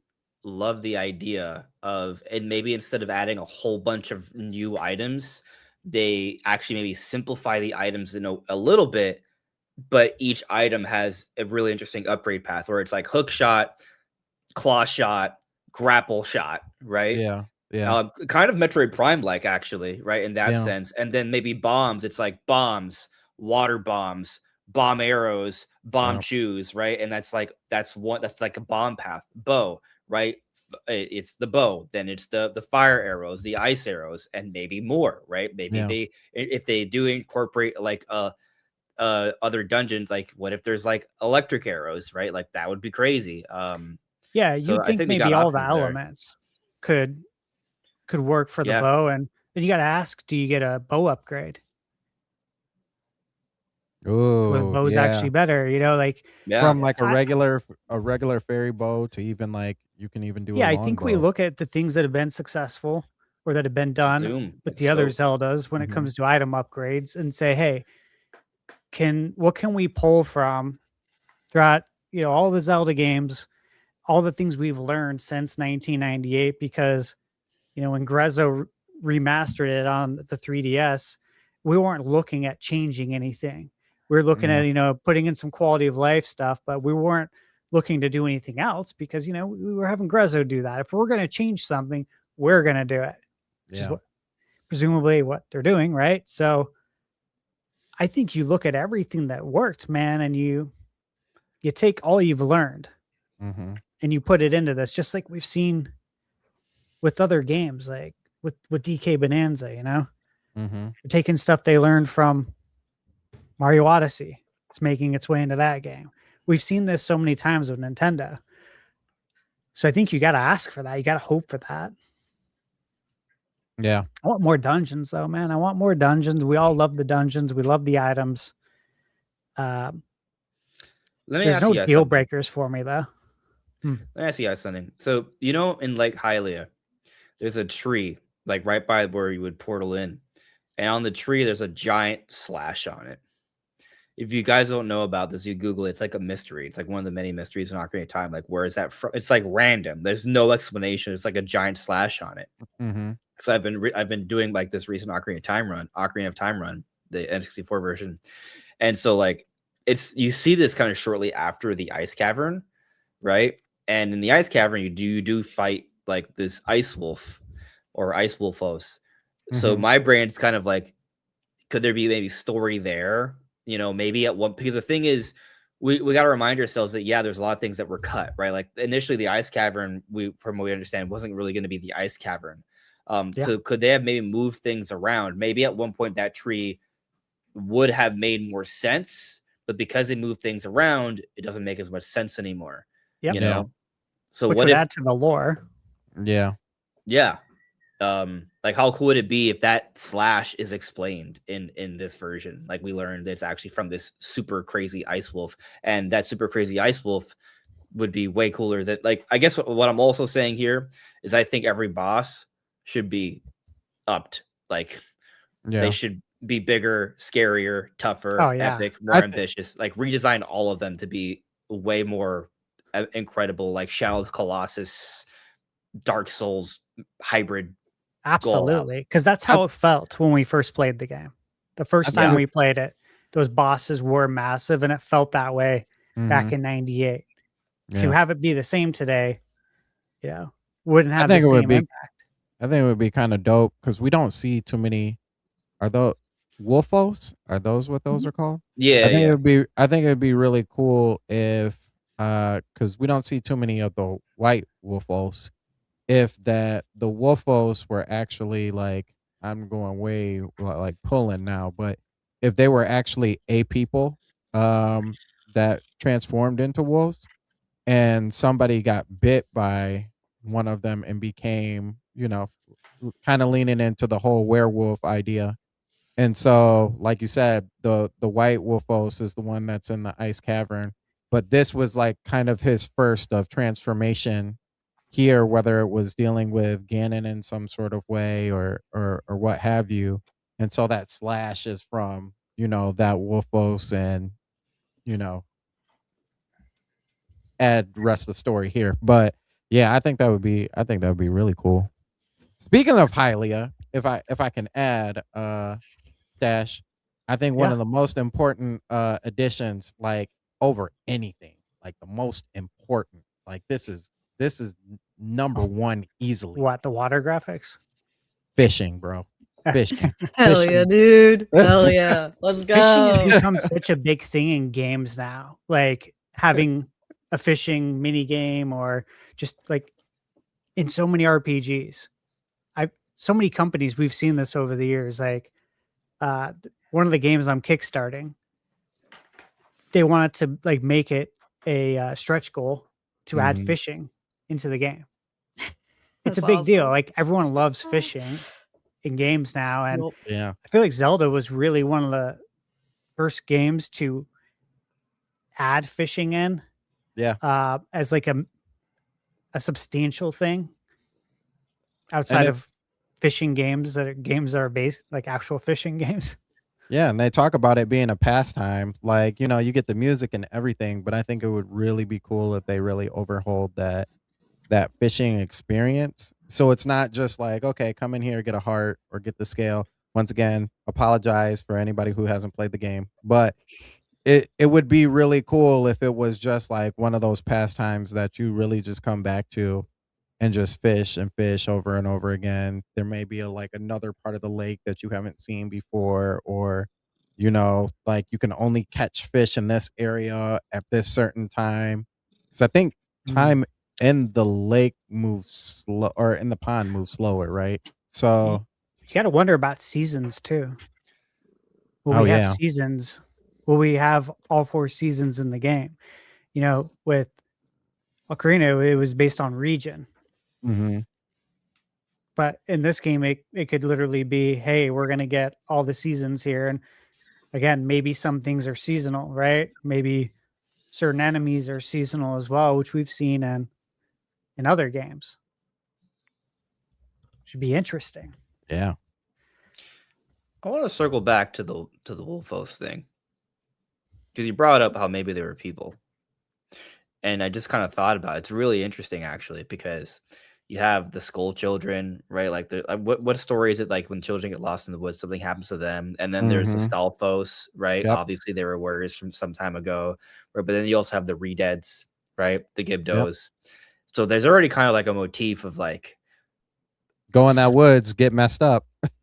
they're the people once upon a time, people no more, right? So I actually really like that idea. It's actually extremely fitting and feels like a missed opportunity if they don't kind of like flesh that out.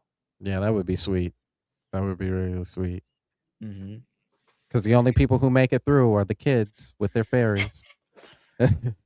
Yeah. You guys think we'll get a jump button? Yeah. Yeah, I think we'll get a jump button this time around. That being said, I think that makes some of the dungeons look brand new to some of us older gamers who have played this game a million times. Because some of those areas kind of require you to jump in certain, like at a certain angle. And I'm like just thinking right now, just thinking of the Dongo Cavern, where you got to throw the bomb at that wall, but at a certain time. But in order to get up to the spot where you got to throw the bomb, you have to like climb up this ladder with this thin piece of landing for you to jump across. Yeah, I think I think at this point, having that jump button, so you're not going, oh whoa, and falling off the side every time. Oh man. Andres, you know the reason why we didn't have a jump button. No.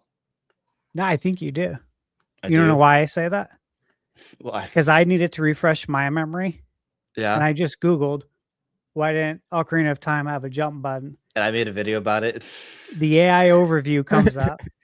Oh, I forgot, man. YouTube/Andres restart. So I'll refresh your memory. Thank you. But, we're going to give all the credit to Andres on this one. So old Andres. Yeah, lacked a dedicated jump button because Nintendo wanted to differentiate the game from Super Mario 64 and streamline controller complexity. Mr. Miyamoto and the development team designed Link to automatically jump when running off ledges to keep the focus on combat and puzzle solving. That makes a lot of sense. That sounds like something they would do. Mm-hmm. It sure does. And to that extent, now it makes sense why it'll absolutely have a jump button, because we're not trying to differentiate Zelda anymore from Mario 64. No. I'll also say though, I feel like dungeons should be like, I want the dungeons to be new. Like I think like we're talking about a jump button, how that like how adding a jump button alone would impact how we interact with the dungeons, to your point. But at that point, I'm just kind of thinking. Also, we have to scale them up.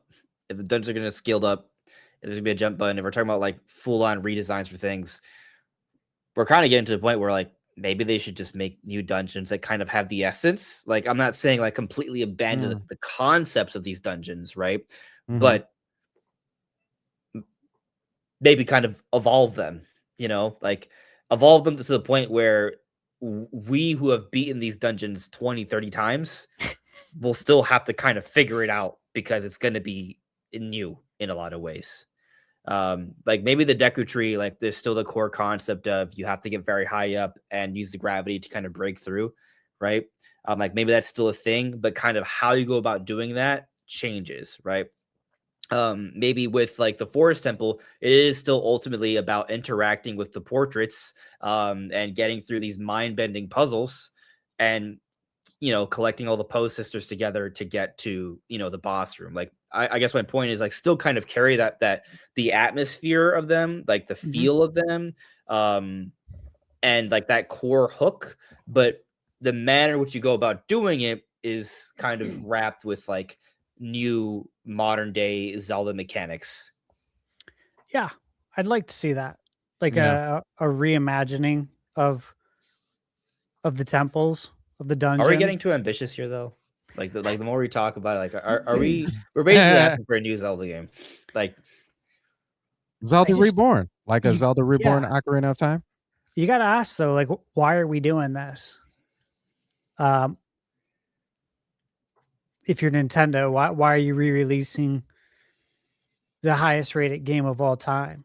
They know they can't come to the table with the same exact game. I think bare minimum, you got to put in the content Mm-hmm. along with the fully orchestrated soundtrack. Those modern things you would think we would get, but you got to put in the content. And then when you put in the content, then it's like, well, if we're going to add this stuff, now the medallions need to mean something else. Now the elemental arrows have to mean something else. And then before you know it, you're kind of in deep with development. You're like, well, we need to change a lot of things actually, if we want to make this the best game of all time again. I gotta believe Nintendo wants to challenge themselves to try and reach that, even knowing that it's going to be really hard. It's going to be really hard to do this again. And there's going to be a lot of people watching and judging. A lot of people in the video game media looking at this with a very judging eye going into it, thinking that they can't do it.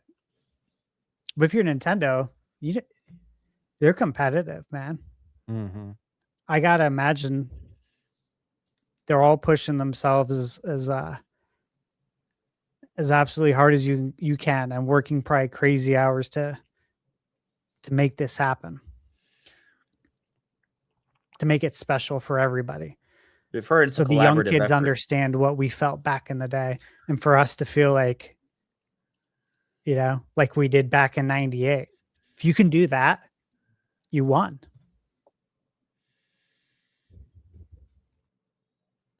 Facts. $70 game.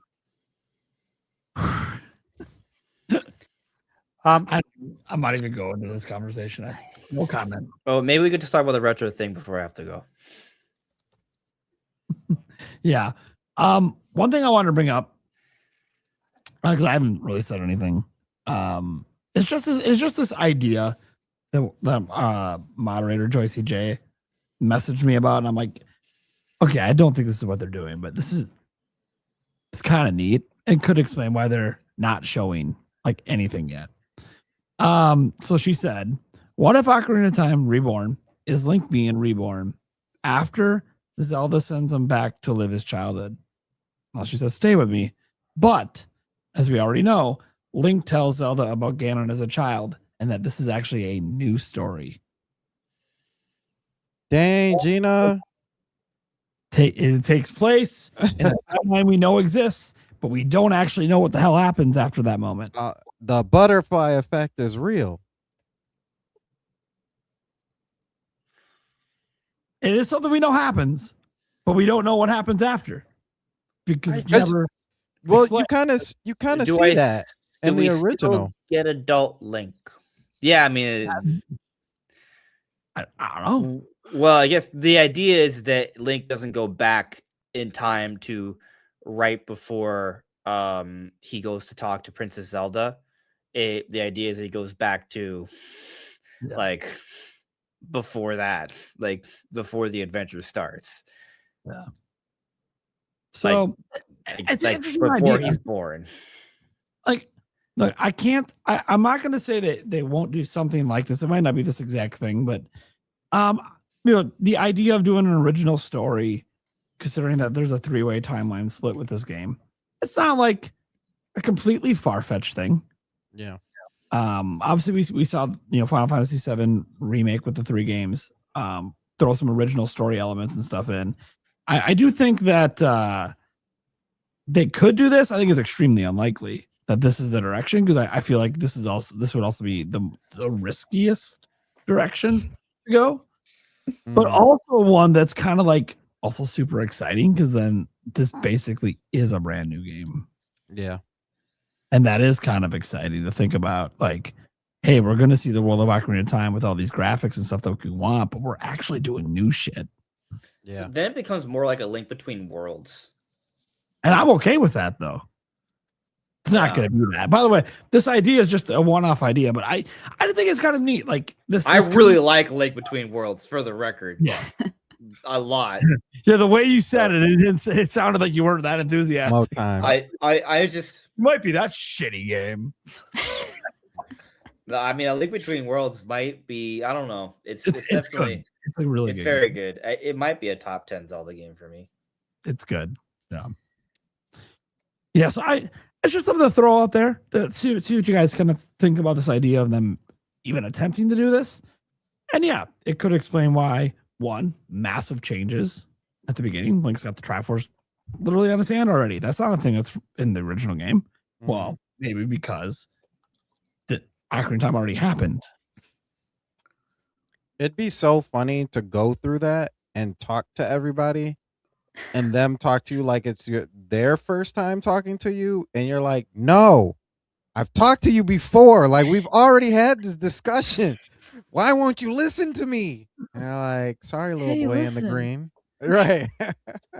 Another thought that comes to mind, though, right, is that the game's called Ocarina of Time. Like, obviously, time travel is a core mechanic to the game, but I wonder if maybe they could have done a lot more time travel stuff, but were, due to hardware limitations, it wasn't really plausible. But now, yeah. It is like, so if we're talking about them reimagining a lot of elements here, what if they incorporate time travel to a more significant degree? I mean, with Majora's Mask, you were actually time traveling a lot more than in Ocarina of Time. Yeah. So I would say this too. Now that you said this, because I don't know if I said this the last time I was on the channel, but one thing that always struck odd to me is like out of almost all of the Zelda games, this is the one where you see Ganon doing the least like bad stuff. Like you only see the effects and you hear about the causes, but you never actually see him literally do bad stuff. So it's like, is this man really bad, or did he just make bad choices and now he's at the top of the world, as the king? And so I would actually like to see what actually happened between those 7 years that I was gone. Just don't flash me I really want to right know to the too. 7 years. Yo, I think you're onto something. Because right, like, so there's a war that takes place before, like, when Link's a baby, or like around that time, right? And Link's Mhm. mother flees, right? She flees to the forest and is dying, right? And so she leaves the boy with the Deku Tree. Right? Maybe she dies because she escapes to the woods. I'm not sure exactly but she dies, right? Yeah. There was a war. What if we learn more about that event? What if Ganondorf plays a role with that? What if Ganondorf is the one that like I mean, I don't think Ganondorf killed the mom, but what if Ganondorf killed the dad? Like, Yeah. Yeah. He's out here Like- hunting babies because he knows. He knows that there's a prophecy. Yo, Obviously from his witch actually parent. really, because the thing is, now there's a tapestry that's literally a boy. Like, that's like that's a prophecy, right? Like, so what if what if the witches, because the thing is, the witches, Kotake and Koeme, they could be like, hey, there's gonna be someone that will oppose you, and so Yeah. he's like, oh, I'm not gonna let that happen. Yeah. You're gonna be king. You're gonna be king. However, there is a boy out there. We need to go out there and start killing these little Hylian boys. Like house by house. Immediately.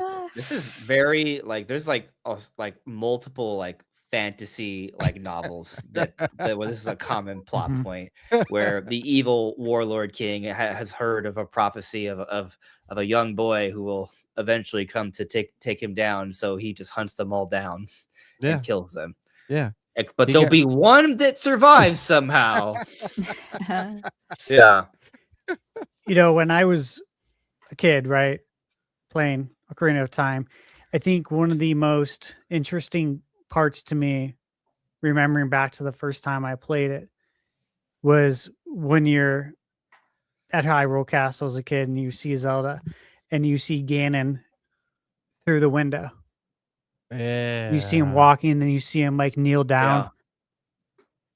Yeah. It's so ominous. Like, I still remember perfectly thinking like, oh my God, like there he is, He's got that smile at you. Yeah. And then it kind of breaks the wall, the fourth wall or whatever. And like, he looks right at you and you're like, yeah, whoa. Back in 98, it was like, well, this is crazy. But I think I always wanted to know so much more about Ganon, and even going back to the Zelda cartoon. Like, I wanted to know more about Ganon. Ganon was so interesting. Mm-hmm. Like, we know about Link, we control him, we know everything about that. But what's with Ganon? Like, why is he like this? Yeah. I want to know so much more, and I do really hope we learn about that. That's such a great opportunity.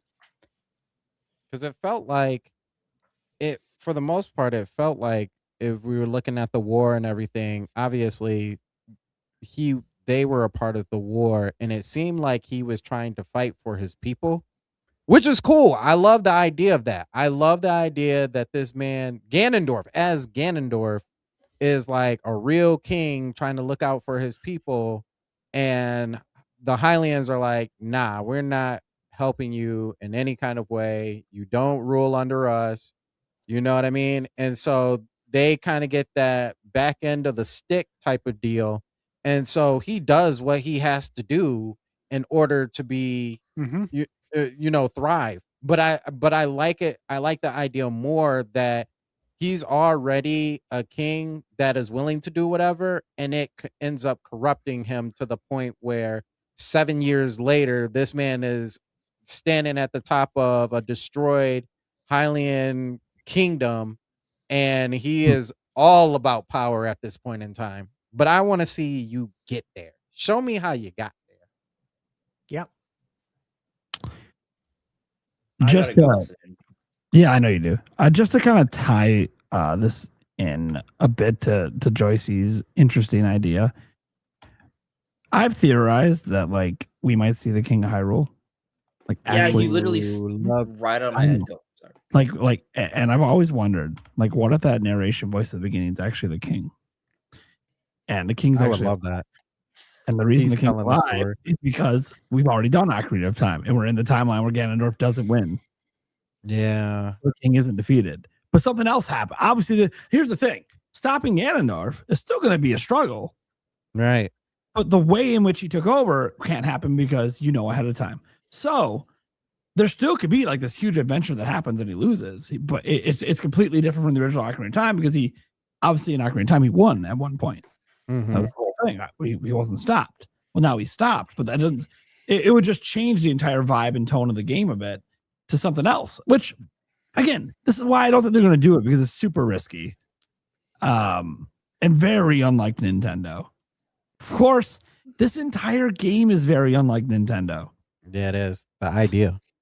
The idea of from the ground up, realistic graphic remake of Ocarina of Time actually being a thing Nintendo was willing to fund is insane. Yeah. It's not what, Nintendo hasn't done this for anything else except, I guess, Metroid, maybe the remaster. Yeah. But even Well, that's Star a remake. Fox. And Star Fox, sure. But Star Fox is also like pretty close to 1-to-1. Well, I mean, they Besides extra cutscenes. okay. You're talking about reimagined stuff Well, I mean, yes and no. because he has Xenoblade Chronicles Definitive Edition, which had Future Connected. You know, like another 20 to 30 hour campaign thrown in there, right? It was technically a remaster, technically, because there was still like some artifacts and stuff, but it was made to look like a modern Xenoblade game. We have less ambitious remakes because they're 2-dimensional, Link's Awakening remake, Super Mario RPG. There's more. Paper Mario Thousand Year Door, actually. I don't remember. Did they add any new content to that? I don't remember. But Paper Mario Thousand Year Door, like it was visually like it was a remake. Luigi's Mansion was remade for 3DS. Some people say that's like a demake, but in terms of effort, it's the same kind of like it's the same level of effort, just for a weaker console. This is definitely the next. I'm not trying to. I'm just saying like they have been doing like full remakes. Just this is their most ambitious one, and maybe so ambitious it's not even just like a full remake. It's a little bit more than that. Yeah. Also, why $80? You think it'll be $80? If it is anything like I just said about like an ambitious new direction, yeah, they're gonna treat Bro, it like if it has a wind and ice temple and if it has 3 new dungeons and like side quests and everything's if it's basically a new Zelda game, like entirely, then maybe. Yeah. I mean, again, I don't know if they're gonna do it. The big thing is, guys, we gotta see more of the game, right? Well, then we'll have a lot more to discuss. We'll know a lot more about what they're trying to do with the game, and obviously a lot more about how the visuals we saw translate to the rest of the game. Because like one thing, as people talk about the bottom of the well, and we're talking about like age ratings, right? Because it's gonna have a PEGI 12, which yes, so did Twilight Princess, which was T rated. It's just why you can't look at PEGI 12 and assume it's going to be T, because you don't know. It does. It could be E10. That's basically for sure. It's either a T or an E10 because it has a PEGI 12. But which by the way makes sense. PEGI 12 is 12 years old. That's in between 10 and teen. So kind of makes sense that would be the in between rating. I do think that the interesting part that I just wanted to briefly mention, and now I'm losing it. I've lost my train of thought. I'm really pissed now that I didn't bring this up with Andres Restart here. And he's going to get a phone call from me tomorrow. I'm like, oh, I remember now. It's fine. It's fine. We can move on and just get Andres Restart's quick thoughts on the next topic so then he can dip out. Because I know he wanted to talk briefly on the Retro Studio stuff. So Eric, Appreciate why you. don't you get us going on that? You're muted. Yeah, thanks a lot. No problem. Let's see. Okay, you got that banner. Perfect. Okay, so what it says in the notes. What do we think their next project's going to be and why? And what do we think went wrong, if anything, with their last project? For Retro Studios. Andres, what are you thinking? There's nothing that went wrong with their last project. It went perfectly. What are you talking about? I'm just kidding. So I feel like I'm assuming this topic is related to the recent Doc Trey discoverings. Not specifically, but it was in the back of my mind when I. Okay. Yeah. Because he found two different job postings, one of which he was like, this sounds like it's for Metroid Prime, because they were looking for like environmental like artists to work with a emphasis on environmental detail and storytelling, that's kind of like a big focus for Metroid Prime, which makes sense. And you consider the cliffhangers and a lot of the suggestion of story-wise from Tanabe, like it makes sense that they would just start working on Metroid Prime 5. Like it just makes sense. They have the foundation there. Maybe they want to kind of use that to help kind of salvage some of the losses from Metroid Prime 4, if there are even losses, which there probably are. So, there's that. But then there was another job listing where he has transitioned to think that they're working on a 2D game because they're hiring for a 2D artist. But I just kind of think that 3D games still have 2D artists. So, but that's my opinion on that. Of course, they could be working on more than one game at a time. Anyway, I think that, Retro Studios is probably going to work on Metroid Prime 5. There could be something in between that's smaller, potentially. But I think they spent so much time getting the talent, establishing the foundation, modernizing their engine. I think they're just working on Metroid Prime 5. But rumor has it that they are making some shifts to their design for Metroid Prime 5. This is from the Nash Weedle stuff. So, again, rumor, grain of salt, we'll see, right? But it would make sense because after what happened with Metroid Prime 4, you probably would want to kind of shift your direction a little bit with the next one. So, but that's probably a few years away. That's what I think is going on. Okay. Yeah. Sounds good. Yeah. I mean, if they give us the next 2D Donkey Kong Country in between, I wouldn't complain either. Yeah. Mm-hmm. I mean, Yeah. It would be neat to see him do another Donkey Kong Country. I mean, the prior two were successful and got re-released a bunch of times because they're good games, and I guess they really got their mileage out of them. But it is one of those things where, like, clearly they have a team that's going to be doing 3D DK moving forward. I think it's probably sold well enough for them to continue to make more of them. So that's really good news. But don't forget, the bread and butter is the side scrolling. So the last two they made sold too well to not do it again. So will they do it though with Retro Studios, or will they do it with somebody else? I know Kiwi talks, he said, well, they do have everything is set up to work on Metroid Prime 5 because they already have the team from 4 and now they don't have Tanabe over them. So maybe they feel even more relief to do whatever the hell they feel like doing. They might have a vision. Yeah. Because there was according to Tanabe, who is now retired from Nintendo, he said that like this was supposed to be the beginning of a new trilogy. But he gave him an outline and now he doesn't get to say anymore. So I don't know. Yeah. I will say to that too. I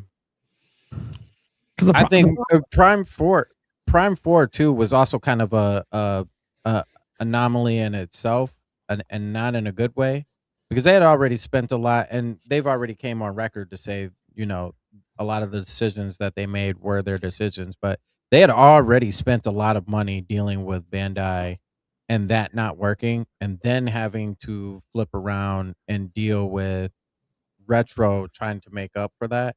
If Retro had that much time to begin with, I think, I'm not going to say it would have turned out totally different, but I do think the money to loss ratio would have been a lot different than what it is now. So I do think if they are working on something else, Yeah, Donkey Kong is cool, and like you said, it does sell, especially now that we've kind of gotten a reimagining of uh DK and Buddies because of the Mario movie. So he is relevant to this time and day. Um and I probably pick retro to do that if you're going to, make Donkey Kong look a little bit different. But Yeah. I'm I gonna step do out now. Yep. Yep. Sandstorm, I think you're bringing up some great points. But I'm gonna bid you, Alyssa, Eric, Stash, Nate, all a great night. It was a good discussion. I'm gonna Yeah, you're good, peace man. out. Enjoy All right. some food. Have a good Talk Good to you night, night. tomorrow. man. see ya. See ya. But I do think they are focusing more on Metroid Prime because like you guys said, they kind of have all those pieces in play already.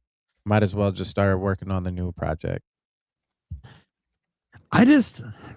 Maybe I'm just how do I put this?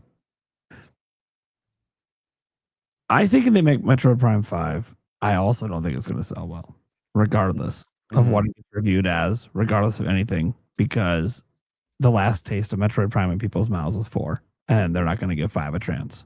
And by the way, very few people gave 4 a chance.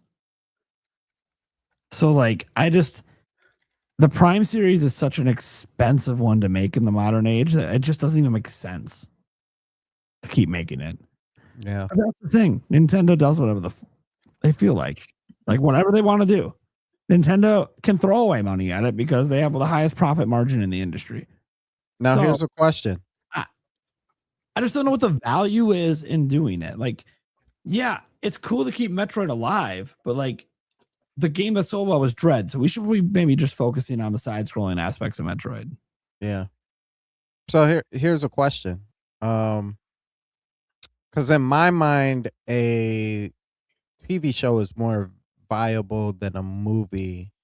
For 2 reasons. One, because at first maybe people may not or may watch the TV show because they have or have not heard of the game, and talk gets around really fast whether a show is good or not.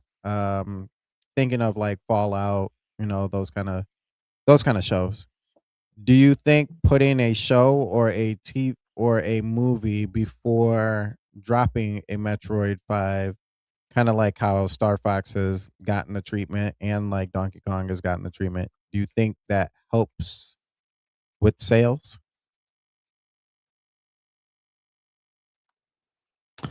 I don't know. Like, it's just Metroid has had a very hard time appealing in general, just as an IP. But it's not because Metroidvanias aren't appealing. We've seen many of them sell very, very well, just not Metroid. And part of that, I think, is price. If they made side-scrolling Metroid and they brought the price down to like $40, I think you might start to see a much higher adoption rate. But the problem is Prime. Like, it consistently got less popular the more they made. And now it's basically in the toilet. Can't even sell 1 million on one system. By the way, one of those systems is the fastest selling system in history. The other one is one of the best selling systems in history. Mm-hmm. And it can't sell during holidays. Even a 1 million on one platform. We know it sold between 2, sure, over 1 million. It is a 1 million seller, but this is a game that at least according to Kiwi Talks and others, was over $100 million in budget. Like, they didn't make their money back. They lost money on this game. Yeah. So, Nintendo usually doesn't care about some of the money losses because they do have so many lower budget games that sell at top prices and sell millions of copies. So they make really good margins. But it is one of those that, like, they put Prime on the shelf after 3 for a while. They tried Other M. That didn't work out. So they put a whole series on the shelf for a bit. And if they did that with games that, by the way, Other M sold way better than, like, Other M sales make Prime 4 look even more embarrassing in terms of selling. Like Other M is considered a black sheep. Mhm. It outsold Prime 4 by a significant margin. So I think that they need to give up on 3D Metroid. And I hate saying that because I love it. But I just don't think they know what they're doing and know how to make it appeal. And to be fair, I actually think there's a greater problem with this across sci-fi games at the moment, where in the 3D space, outside of the big established ones already, a lot of people are having a hard time cracking the code to get attention in that space. And maybe it's just because the way people want to enjoy sci-fi is just not the way these games do it. Yeah. They want to be flying their ships and visiting all these different planets, not walking through corridors and scanning things. You know, like that's what Metro Prime is. With some cool boss fights in between. And now a desert. That you have to buy the amiibo if you want the good music. Sorry, you can beat the game and then you get the good music too. But still, there's another way. It's just, okay, the desert's boring enough and now you're taking my music away? God damn it. Can't even enjoy my motorcycle ride. All right. I'd be curious what the sales are for other first-person adventure games. You know, like BioShock comes to mind. Another franchise that's done. Right. That's what I'm saying. Because, you know, I tend to agree with your outlook about 3D Metroid. Now, look, we talked about it before. I mentioned I think it would sell so much better if they did a third-person view over the shoulder. You know, give it like the Resident Evil 4 type third person, or, you know, give it something like Uncharted style third person, open world style. Anything I think would do better than first person. I do think the visor aspect is cool in first person, but again, I brought up last time like RoboCop. The way you use the visor in that game, I think you could go third person by just toggling a button to look at your visor, right? I think there's ways to make that happen, but if you don't do that, yeah, stick with 2D, man. It works. It's hard, I think, for Nintendo to really explain that this is supposed to be like a Metroidvania game in 3D. We talked about this back in the day when Prime first came out on GameCube. Everyone was comparing Metroid Prime to Halo. It's like, that's not the comparison, man. These are completely different games. But that's how gamers all thought. And people still do that today. What's worse today? People are dumber today. It's just that's my belief. It's my belief, man. There's more brain rot today. Let's be real. Sorry. That shouldn't be startling to anyone. You know the take that's going to be pinned on me tomorrow. Yep. Hey, man. Just lob it all at me. Tell them where they can find me. They can debate me in the comments. I do reply to all the comments still. But that's the thing, man, is like that is an uphill battle to try and explain what our game is. Metroidvania genre, for as long as it's been around, it isn't even recognized by the Game Awards. Yet, how many are added to Steam every year? In the Switch too, PS5. An insane amount. It's a very popular genre. But like no one's doing that in first person. So how do you explain that? It's just tough, dude. 2D works really well. And I think we'd all gladly take more 2D. Yeah. It's not like we've been overloaded with side-scrolling Metroids. Like we really haven't. We could probably use more of them. And Dread was very well received. It was up for Game of the Year. And yeah, sold a few million copies and became the fastest best-selling Metroid ever. Cool. Let's stick with that. Yeah. Let's go with the positive direction for the franchise that is less controversial and just has positivity around it. and Nintendo doesn't have to worry about selling a gazillion copies. That said, it feels weird saying that because I love the 3D Metroids, but it's just kind of like, okay, but it's modern age, and I'm after Prime 4, I'm kind of tired of going on the internet and everyone's just shit talking 3D Metroid. But they kind of have reason, and I'm not really mad at them for doing it because they're not wrong about their complaints. It's just the state of Metroid Prime, like the state of the 3D Metroid. Like it's crazy because I think back to Prime 1, and well, yeah, all these comparisons to Halo that shouldn't be happening because completely different games. Only thing in common is their sci-fi. It was so well received, right? At the time, one of the higher selling Metroid games, despite being on GameCube. Yeah. Just felt like, GameCube's what's holding this thing back from being more popular. And really high reviews, and everyone who bothered to play it loves it. And now we get to today, and it's like, all right, it's struggling to try to not be in the 70s, which is still fine, but this is an IP that peaked in the 95s. Yep. It's a huge fall. Yeah. And now people aren't buying it. And they were barely buying it when it was a 95. So it just sucks. You'd sell so much more if you showed Samus. I think people like looking at the character. I mean, look at Fortnite. Kind of in first person. Give her the Stellar Blade treatment. More appealing not being first person. Give Samus the Stellar Blade treatment. Dude, you'd sell so much more. Yeah. Unfortunately, that's kind of the way. Samus Stellar Blade style, baby. Honestly, I'm not even gonna say just that. If you're gonna give her the Stellar Blade treatment, then you might as well give her the alien treatment and let the suit be the last thing that you get in the whole game. Explaining why she suddenly got a bubbly ass and realized even more. They start this with a crossover with Bayonetta. Yeah, I was to say the other one I was gonna say was Bayonetta. Like if you get somewhere. Bayonetta unlocks Samus's ability to be like, I don't have to wear the armor all the time, and now we just got Ash view the whole time shooting things. It would sell better.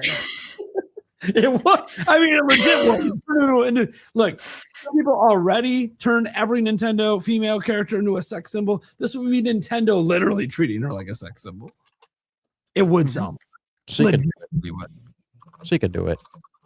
But some interviewer will eventually ask Nintendo a very uncomfortable question. Why are we staring at her ass? And they're not going to want to answer that. See, the Stellar Blade devs are more than willing to be like, we're horny fuckers. We like looking at ass. I think you got to do something in between. You know what I mean? Like it can't be the focal point. Nintendo will not do that. But you can't do the exact angles of Stellar Blade in your brain. But also games just sell better when you can see the character. Like it's such a hard sell to so many people to go play Indiana Jones because everyone expects it to be in third person. They want it to be in third person. Yeah. And the only thing I can tell them as someone who played and beat it is that like, I get it. I think that'd be cool too. But when you play it, you have to play it to believe it. Okay. The vision becomes so clear. Like it is so perfect in first person, but like it does. Yeah. But you do, and you hear indie, you're like, this has to be like Uncharted. Like, we got to be third person. It's like, no, you would think, but this is one when you play it.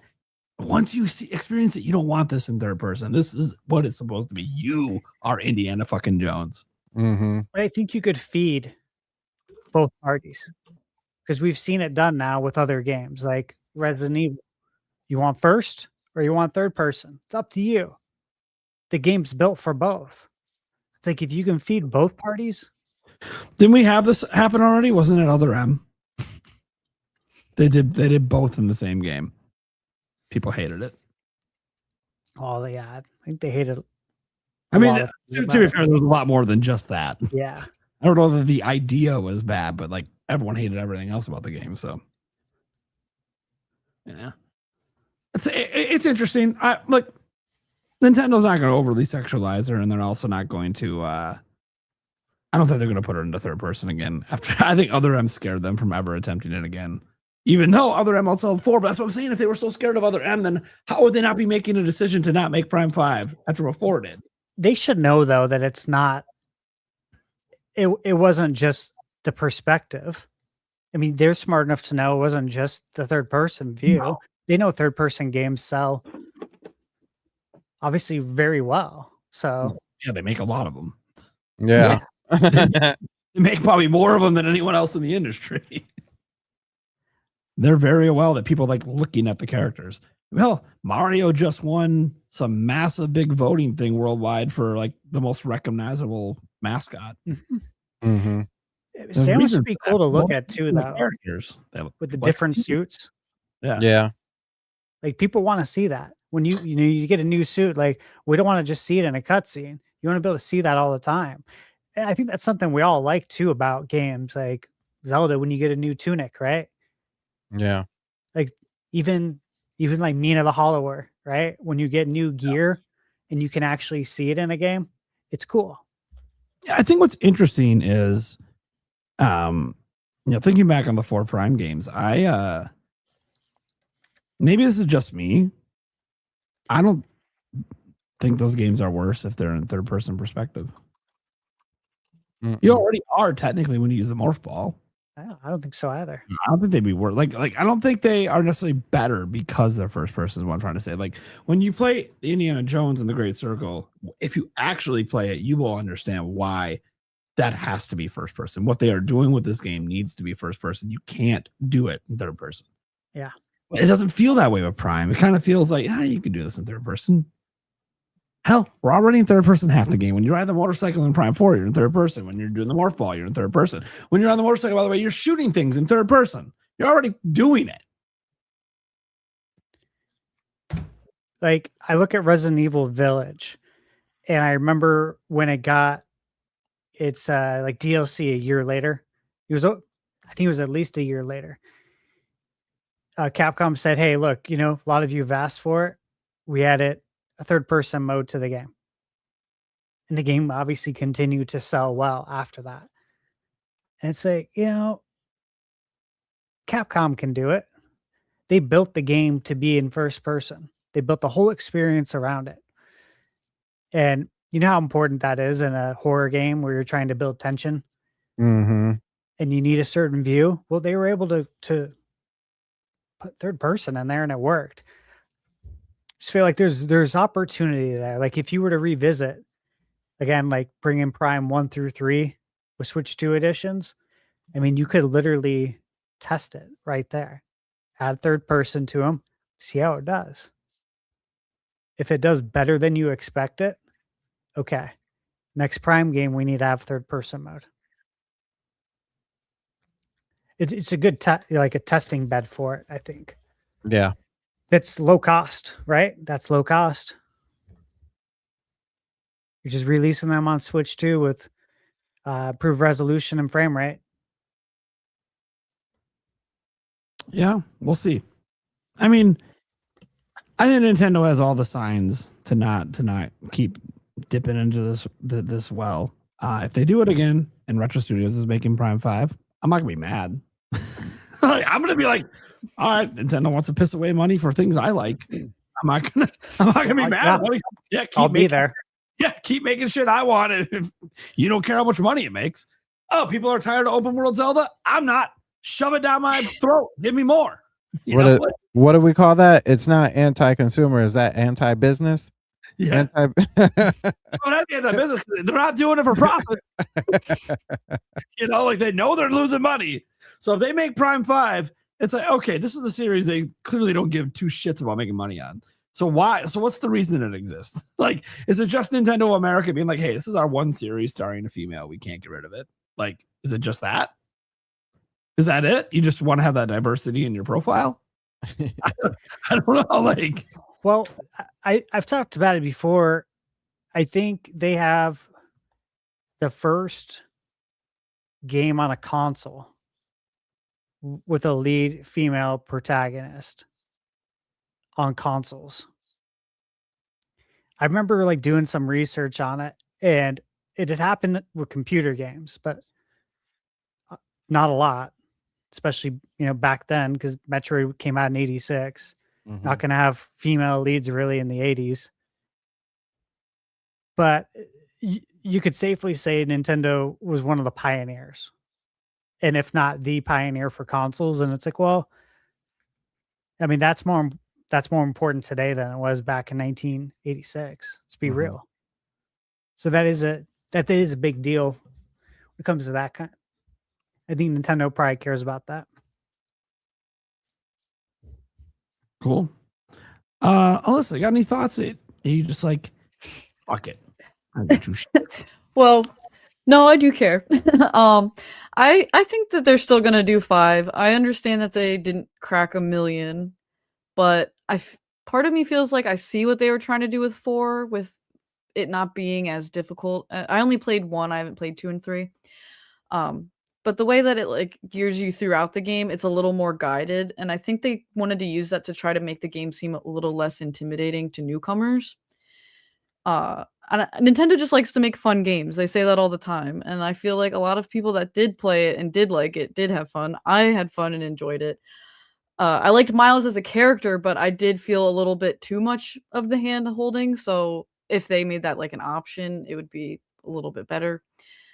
Maybe they're just doing 2 and 3. I don't know. I don't know that they're really doing Donkey Kong, although with Bonanza being relevant and Mario getting movies now and the rumored DK movie coming, maybe they want to keep Donkey Kong relevant because we're probably not going to get another 3D Donkey Kong for a while. So maybe they're doing 2D to fill in that and get hyped for a Donkey Kong movie in the future. I think so. Isn't the theme park DK Country? Nintendo Super Nintendo World is DK Country theme. Yep. Yeah, I think you absolutely need to get a dedicated Donkey Kong Country SKU on Switch 2 that is not a remake. Yeah, brand new. Not what we have right now that we got a free upgrade for that probably most people forgot about. Returns. It also behooves them to get another side-scrolling one out because we know a Donkey Kong movie's coming. Yeah. Makes perfect sense to kind of pair marketing together, so and Nintendo's been doing that at times when they can. Obviously, we didn't get a 3D Mario for the Mario movie, but we got a Yoshi game. And again, who's taking the kids to the movies? The parents. The parents who played what? Donkey Kong Country. This is what we played 30 years ago. Here's the movie. Here's the new game. Let's all experience it together. It's like perfect. Match made in heaven. Yeah. So that's why I do think one's coming. The question is, are they making Retro do it? I have no idea. That is the question. Yeah. Because they can have anyone else do it.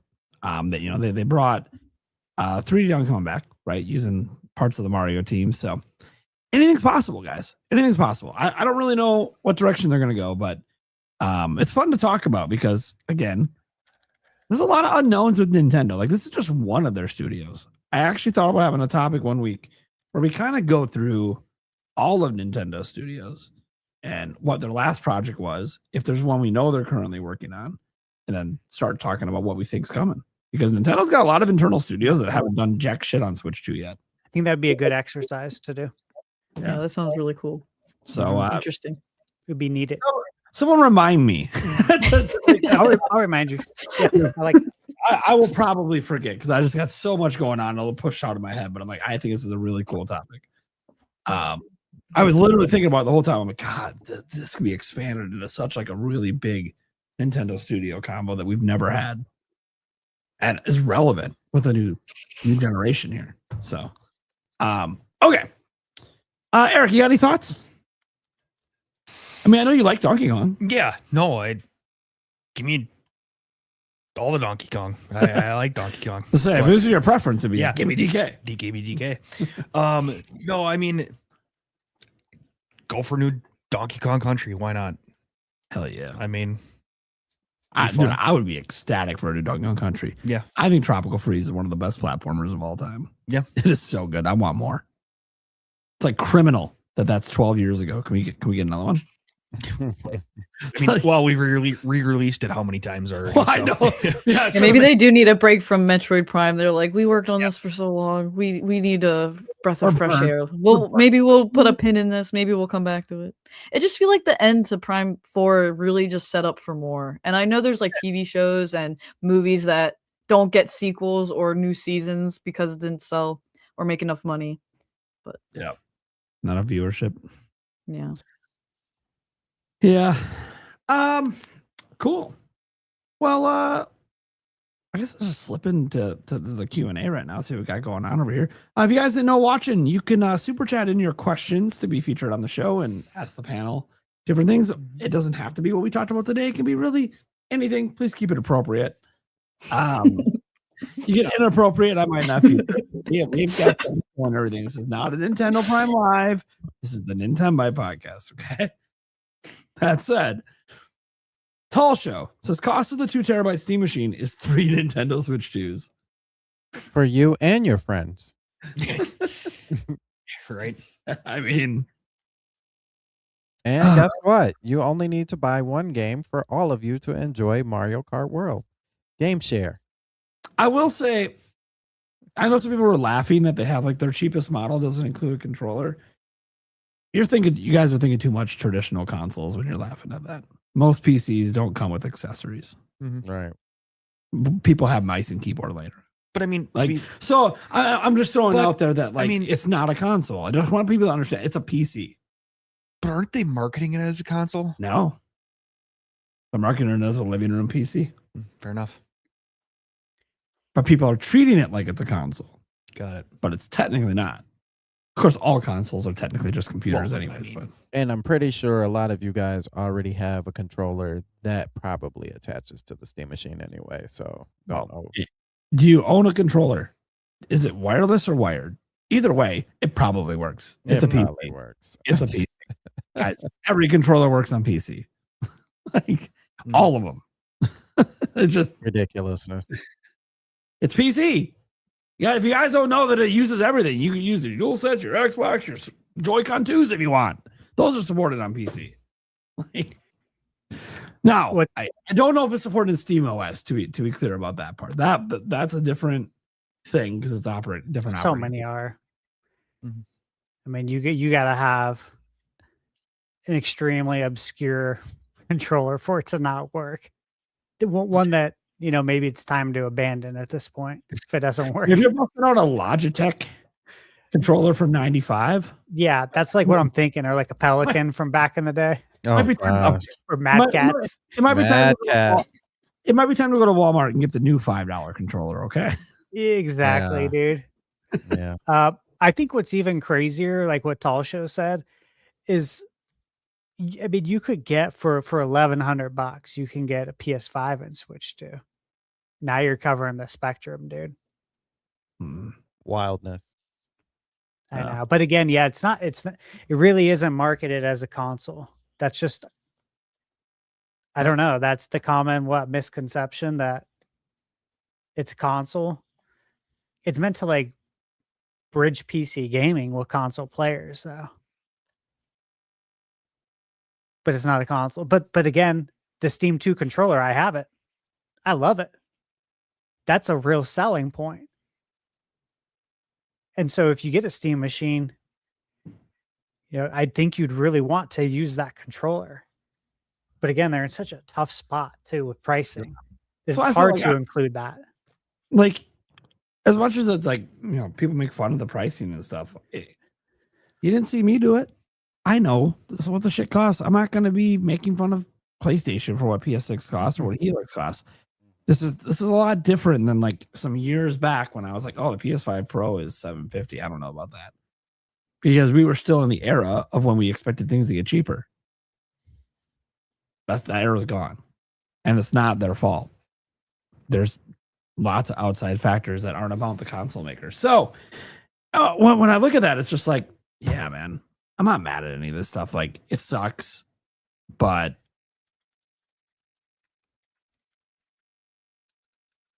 I've said it for a while that the consoles are a luxury. Mm-hmm. People don't like thinking about it like that, but it's like, dude, you're buying a dedicated device to game on when you already have devices you can game on. That is a luxury item. You're buying a device where they're selling the games for $70 when you can just play free to play on your phone. It's a luxury. You don't have to be on the console space has always been the expensive side. I will say Nintendo offered a budget-friendly option for many, many years, the handhelds with $40 games. But even that ended with Switch. So, yeah. Things are just expensive. It sucks. Yeah. Tomato Brawler, I told everyone on Twitter to join tonight's show, but I didn't want to lie. So I didn't say it would start at 9 p.m. Instead, I said shortly after. I mean, they're not wrong. Yeah, Stash showed up at 8:01 Central. No, it was probably exactly 8 when he clicked in, but it was like a couple seconds and it ticked to 8:01 when I saw him. I was like, hey, Stash, it's late.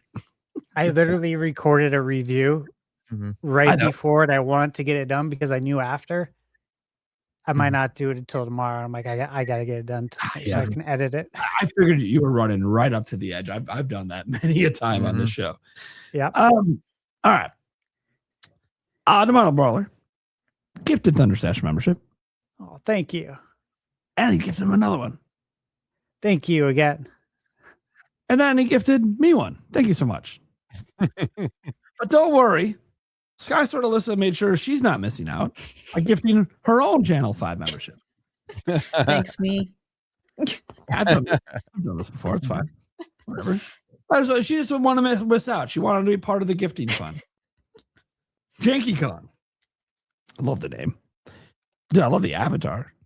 I just love everything about your username. This is great. All right. I hope everyone who is going to boycott Nintendo over the Switch 2 price will boycott Steam over the Steam Machine price. Keep it 100. For starters, I've talked in the past, like this whole boycott of Switch 2. I don't know how we can call it a real boycott when it's the fastest selling thing ever. That would venture to say there never was a boycott. More so just people bitching online. Most people don't give a fuck. Steam is a platform, first and foremost. It is not hardware, first and foremost. Steam Machine is a branch of Steam. Steam Deck is a branch of Steam, but Steam is an operating system. It is a platform. It is intended for you to spend money and buy games on. That's it. So the Steam Machine could have been $8,000 and Valve's reputation wouldn't be impacted. Because they might sell, a couple million of these, maybe lifetime. They have like 900 million users on Steam. They didn't make this device to make money. People look at this too raw because you're too used to the way the console space works. That's why I keep reminding people it's not a console.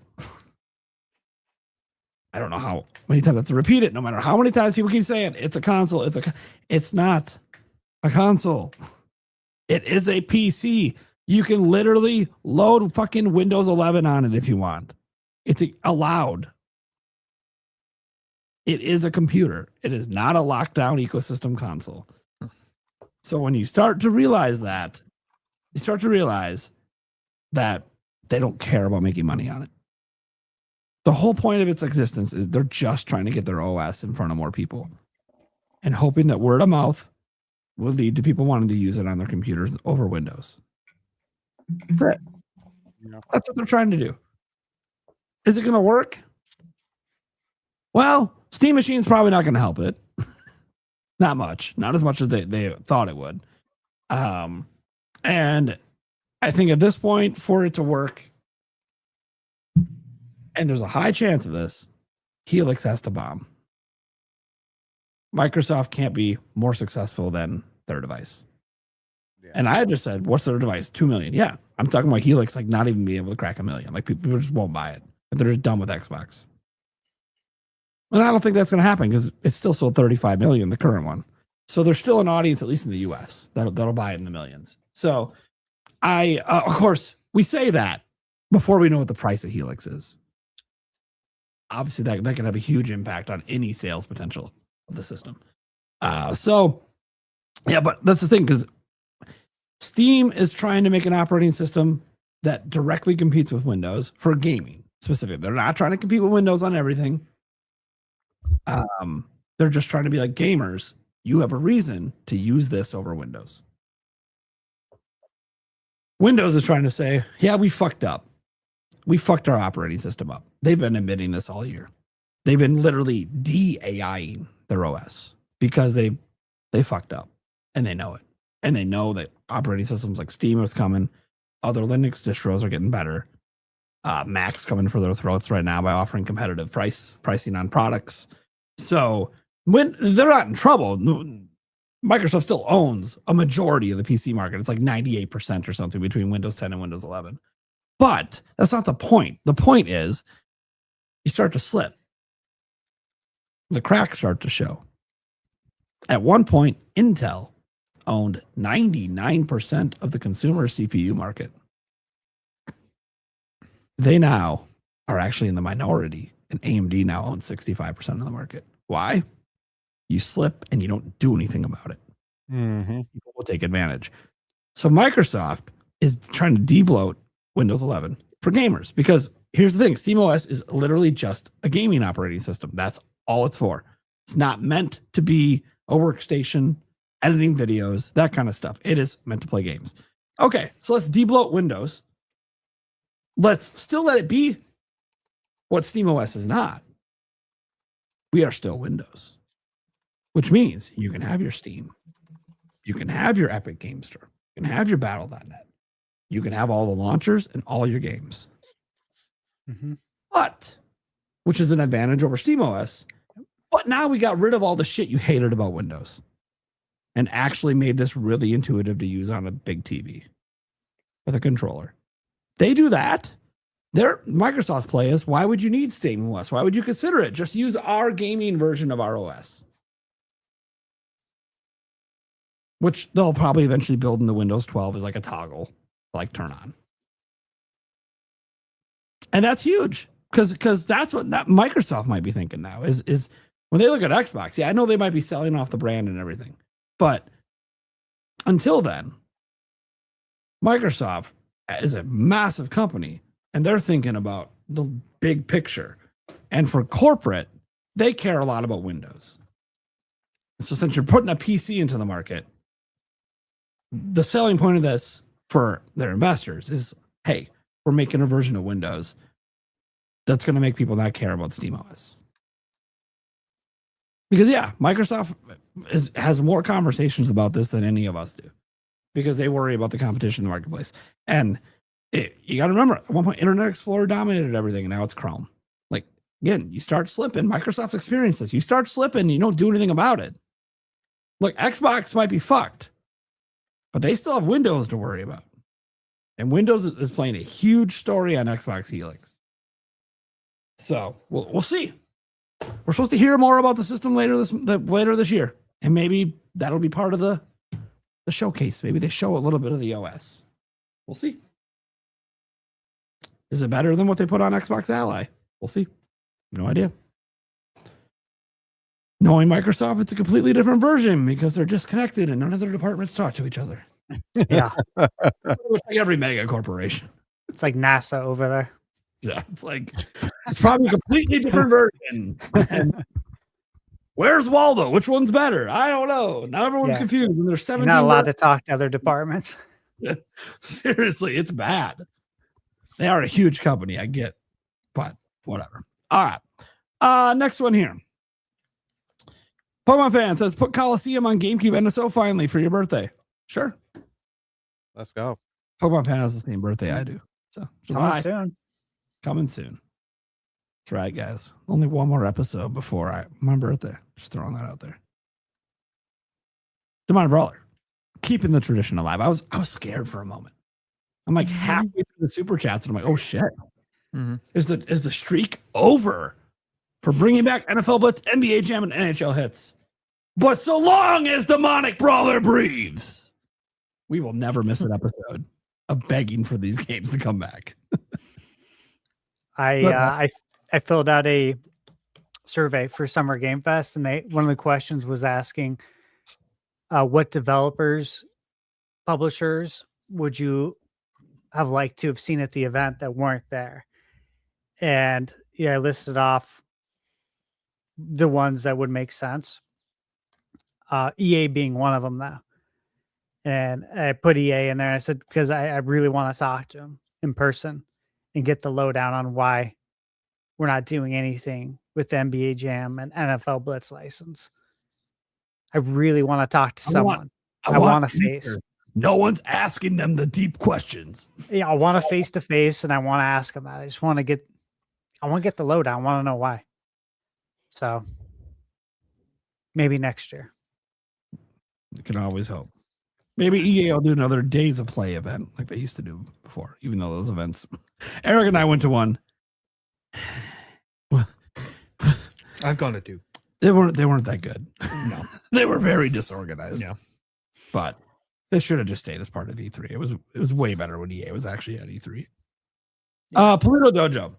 So many characters. I can't wait to see the Zelda Ocarina of Time remake, like Dampé, Dr. Mizumi, the Bean Seller, the Carpenters, so many more. What NPC are you all most hyped to see in the Ocarina of Time remake?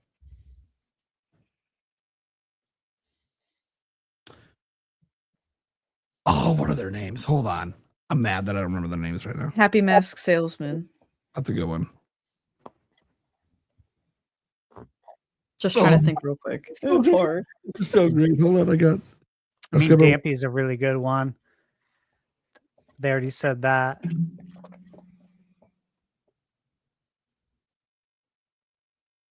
I forget their names.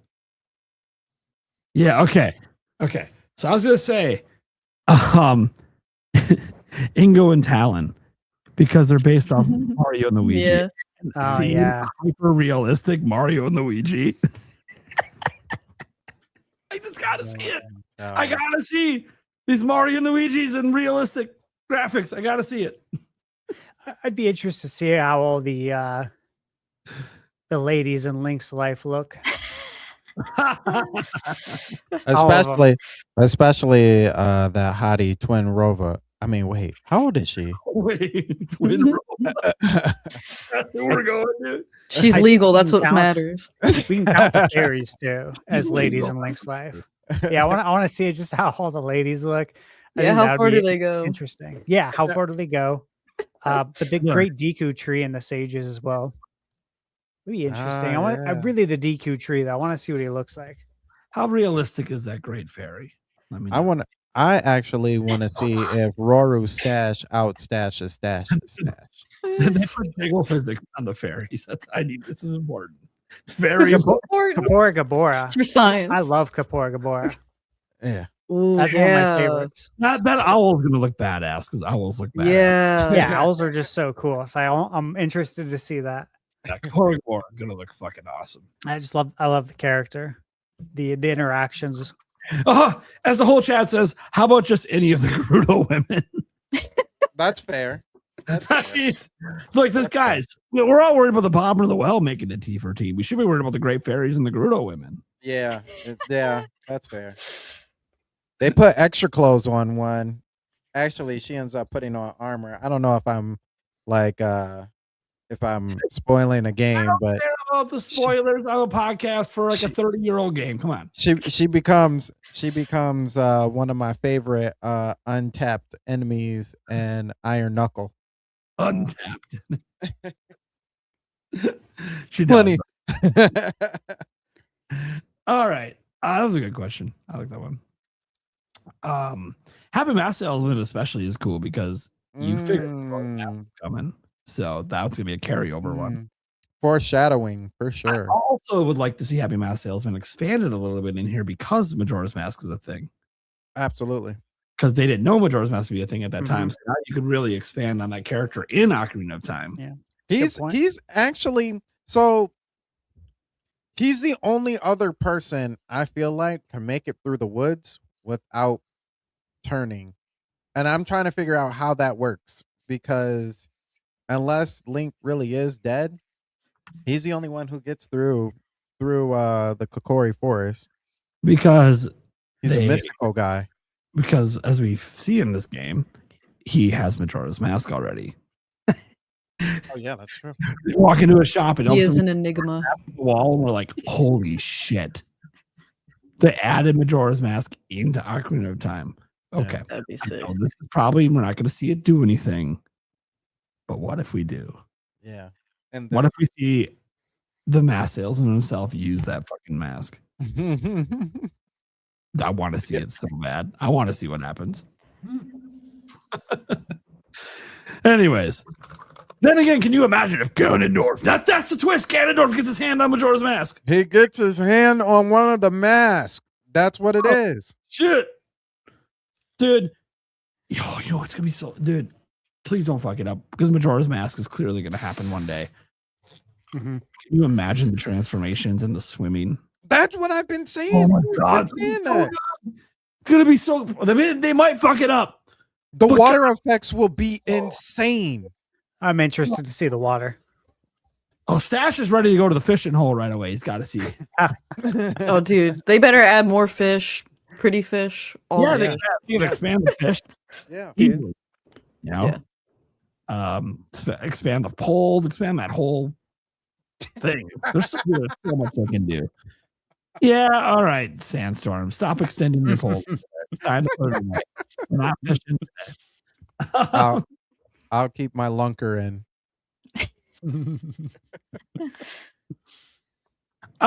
So Reaper BM 702 comes in and says, why do you guys keep assuming day and date?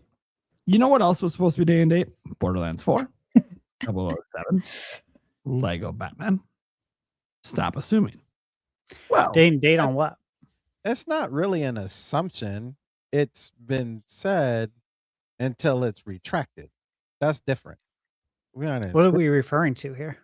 yeah. Well, as an Game's example, coming to Switch 2. like as an example, Reaper, they announced Call of Duty is coming to Switch 2. Well, until they tell us otherwise, you assume it's the same time as everyone else. Yeah. Like you follow the direction of the companies announcing the games. Yeah. If they announce a game and they announce it as a platform, if they didn't tell you it's coming at a different time, then you shouldn't assume that, because you can bring up these examples and then I could just rattle off even more games that are day and date. So like that's the point. Like you can't assume one way or the other because we don't know. You just work with the currently known information. And the known information, you might say, is, well, you don't know if it's day and date. No. But you can't assume it's not. Yeah. And the other thing is, though, going forward too, all these games are going to now be developed alongside for Switch 2 alongside of everything else. Yeah. Not just a, all of a sudden, oh shit, Switch 2 is coming. Now we need to start developing on that, even though we've maybe been developing already for PS5 and Xbox for, a half a year already. Yeah. It's kind of a added on thing at the end of it. The deeper into the generation, Right. the more you should expect day and date. Yeah. Yeah. And not ports either. Like they'll be, like Eric said, they'll be working on a actual version for the system, just like Resident Evil 9. Somebody's working alongside to make that game. They may have made that comment based on something I said and taking it out of context, which I talked about Square Enix in Japan. No, and how previously Nintendo wasn't getting the Square Enix games, which speak to the Japanese market, but now they are, and they're getting them day and date. And I did say that day and date, and that is true. That's factual. So, I mean, if that's what you're talking about, I'm spitting facts over here. I'm not talking about Borderlands 4, 007, or Lego Batman. I said Square Enix. Crystal clear. It was funny when he did bring up those games, because I'm like, I don't think we mentioned those games. No, today. it was. I remember listening back and people saying day and date quite a bit during. I can't remember what discussion, but yeah. Which topic was it? It was. It was when we were talking about the Steam machine and everything, and Switch being the entry level, and that we were getting games day and date. But still, that's not false. Kingdom Hearts 4 was already stated that it's coming day and date. I mean, they announced it in a direct. Yeah, or showed it in the direct. Onimusha coming day and date. So it's not like we're assuming. a lot of the games that are coming have already been announced that they were going to be day and date, and the ones that aren't, like Prime said, you just can't automatically be like, oh, Call of Duty is coming for everybody else but us day and date, because they haven't said otherwise. So you just I don't know. Maybe it's new for Nintendo users, but I just automatically assume if a game is coming out, it's coming out everywhere at the same time. Okay. Moving on. The Polito Dojo said, I might still be sick, but I can't afford to miss some Ocarina of Time remake talk. Hell yeah. Feel better. Hope you're feeling better. feel better. Hopefully you're asleep right now and you'll hear this Right. later. But yeah, thanks so much, man. Zoo was here for a moment. He'll be on a episode in the next few months. Says, looking forward to Star Fox. I love the arcade roots of this game. Multiple paths, challenges, etc. Like Yoshi, great game to break up Xenoblade X with. Oh, For yes. sure. It's nothing like Xenoblade. Any of them. So yes, it is definitely a pace changer. Of course, you could argue Star Fox is a pace changer for almost everything. It's like a 2-hour game. Yeah, it is. And it is interesting the people I see talking about the 2-hourness of it today and like debating, if it's worth the $50, because a lot of the people saying this are the people that bought it for $60, and actually it was like $80 actually originally back on the N64. And it was also a 2-hour game. I mean, So but it I don't- has online multiplayer. they're only charging $50 this time. So they're charging you less for the same game. I don't know. It reviewed right. It's in the low 80s. So I don't know. We'll just see. Well, I haven't That's played it yet. damn good for a on-rail shooter. Yeah. Yep. Outside of the demo, I haven't played yet. So we will have our review discussion coming next week on that game. So we always do that the week after a Nintendo game comes out, so we have some time to play it. Because, duh. That's why I know it feels weird on the eve of games coming out that we oftentimes don't talk about the games, but that's what it's like. We're about to play it. Mm-hmm. Conversation's irrelevant the moment I play it. So I don't want to have an irrelevant conversation within 24 hours. Not of the game, anyways, especially when we're going to be doing a review. True Dude says, all right, but will Link in Smash 6 be based on the Wild era, back to Ocarina of Time design, or a new 3D Zelda? If I had to guess the Wild era, No. because it's the most popular era of Zelda ever now, and they've never had that in Smash. Yeah. I And- think they had a costume. They kind of play it safe anyway by giving you Young Link as the Ocarina of Time / I don't think Young Link's going anywhere. It's true. Yeah, I They'll think they up just have it now. multiple links like they already do. They updated Young Link's design to match the remake. Yeah, I could see that. More. So. That's here's the thing. Smash, one of the things people don't really talk about, what they could do to reinvigorate Smash, is so many of these characters haven't changed Mhm. in a long time. Yet they're part of these deep, long-running IPs. So that's one way to really freshen it up. Mario plays completely different. Yeah, I was gonna say even Smash- Mario looking Mario like needs the something. movie Mario, that would be sweet. Yeah. It's like even just that. So there's actually quite a bit they could do just because the main roster hasn't been updated in a while. It's called next one's called Smash Oops, where it's all Mario, all Zelda, all Well, you think kind of like Oops, all Crunchberries. Oh, it's kind of funny because you think about like adult Link in the game, right? Like he was originally the Ocarina of Time design, and then the Twilight Princess design, and then they just stopped updating him. Yeah. No, he has Wild Era design now. He He does, he uses does. the detonating bomb and stuff. Yes, he does. I know he does.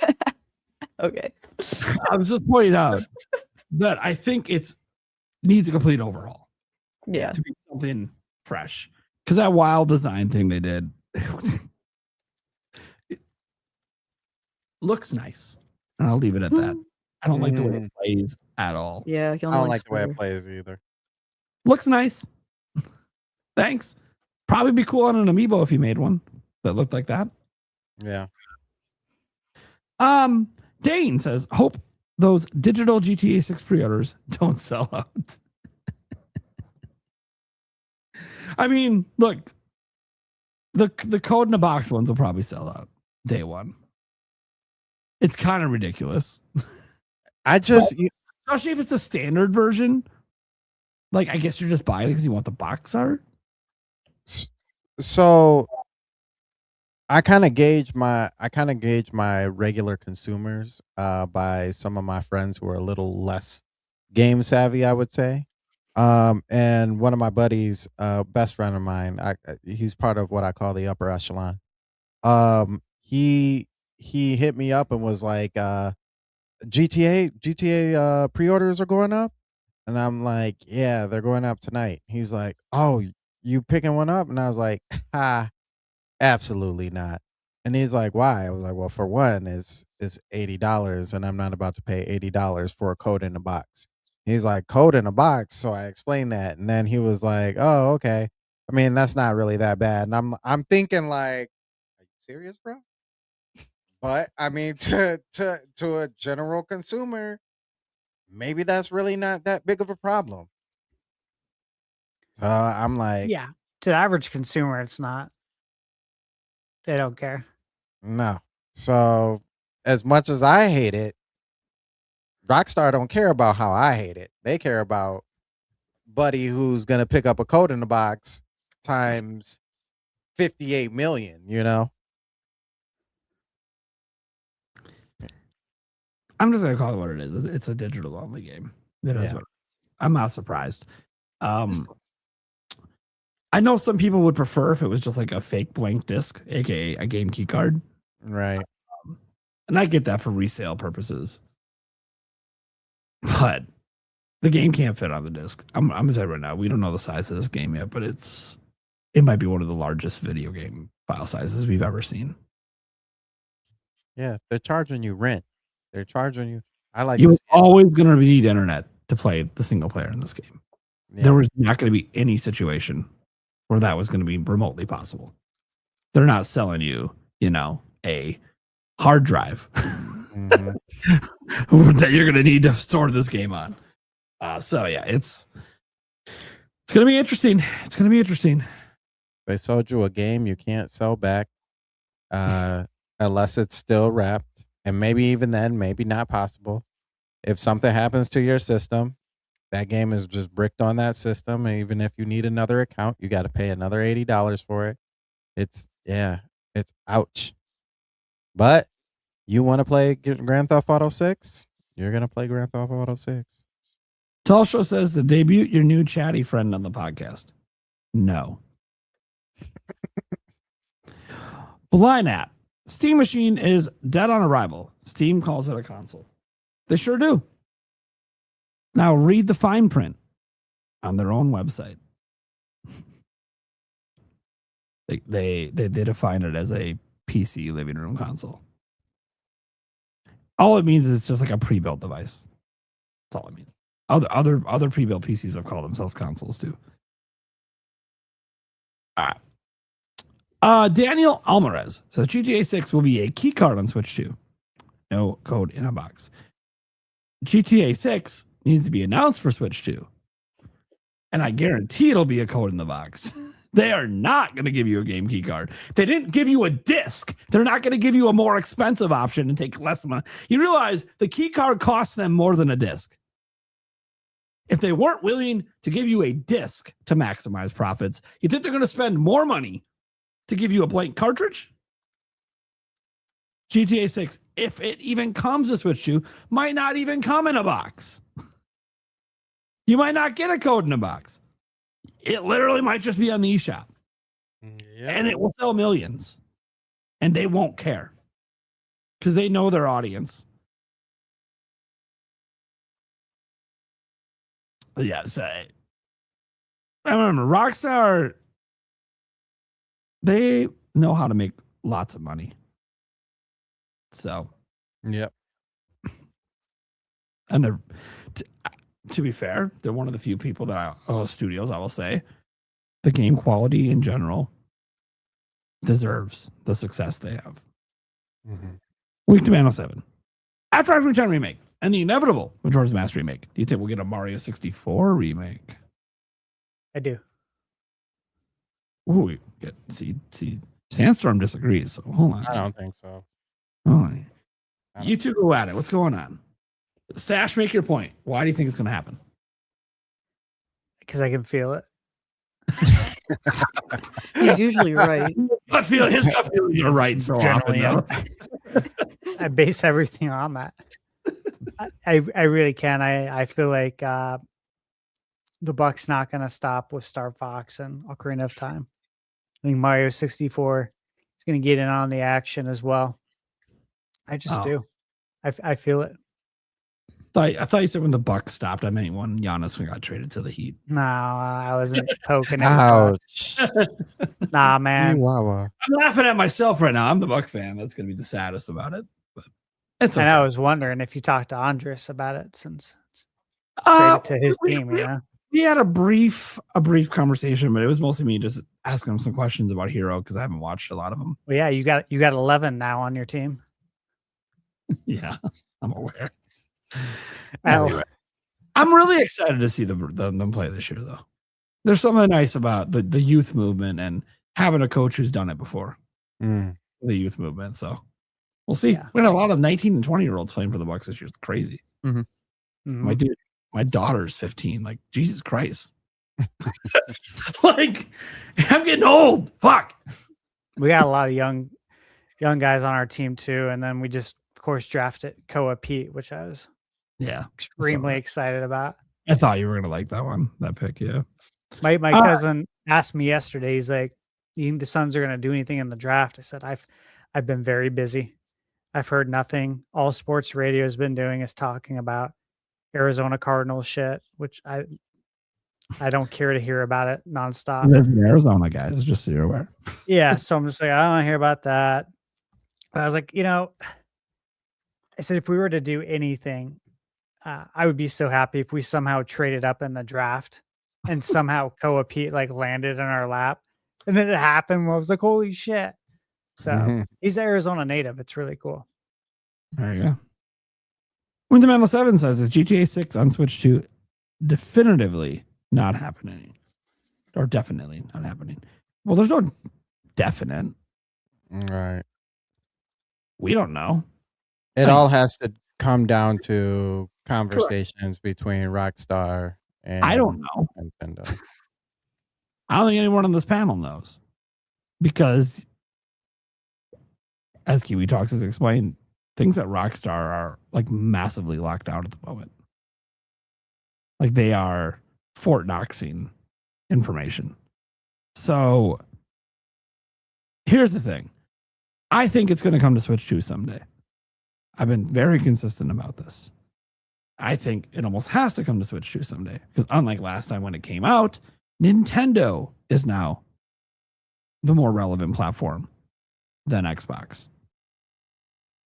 And you want to keep those sales that you got last time going. You want to get that 200 million again, which means it's going to be a 10, 15, 20-year game, however long you guys have this through multiple generations. Well, then you got to be on the other popular platform. Facts. Can't ignore that. And you know this because you've already been putting your older games on that platform because you know it's time to be there. Now, the problem is it won't be day and date. And I say problem, it's not really a problem. It's just, unfortunate. This game's been in development a very long time. They did not have the dev kits long enough to even remotely consider getting this game out day one. If it got out day one, then they found some voodoo magic in Switch 2 that we're not aware of right now. If they would have got it out on day one. But I do think it might launch alongside the PC version a year or two later. And that's when they're going to get those double dip sales. So, yeah, I think it's going to come to Switch 2. But is it for sure going to come? Nah, it's just my thoughts. I think it will, but I don't know. For the record, I still believe it's coming to Switch 2. Yeah. Yeah, I do too. Then I love PS5 out there. You know that they know that this is a system seller for their system. So they got to remind everyone in their ads. This game's best. The alignment's already there. Best on PlayStation. Dude, they updated the PlayStation app logo. I saw that. it's got GTA 6 shit in the background, and I'm like, They're in full alignment. And, I don't blame them. they're trying to You treat can't it blame like them, right?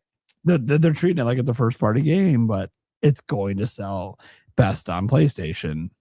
They know it's going to And crush know it. Xbox, and that like essentially It's this almost is like our the game. holiday, basically. But to be fair, I will say this: for those that have to have it day one, there is a chance of residual sales at the store if they go to buy a PlayStation if they don't have one and it's sold out. Then they glance and see the Xbox, and it happens to be a store that didn't get rid of physical copies of Xbox games, and you happen to see the GTA 6 Xbox game on the shelf.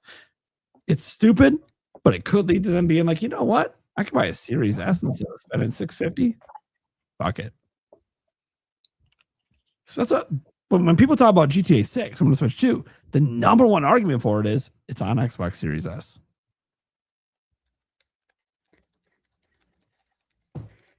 And didn't they just say, that it's going to have 2 graphics modes? It's going to have a performance and quality mode.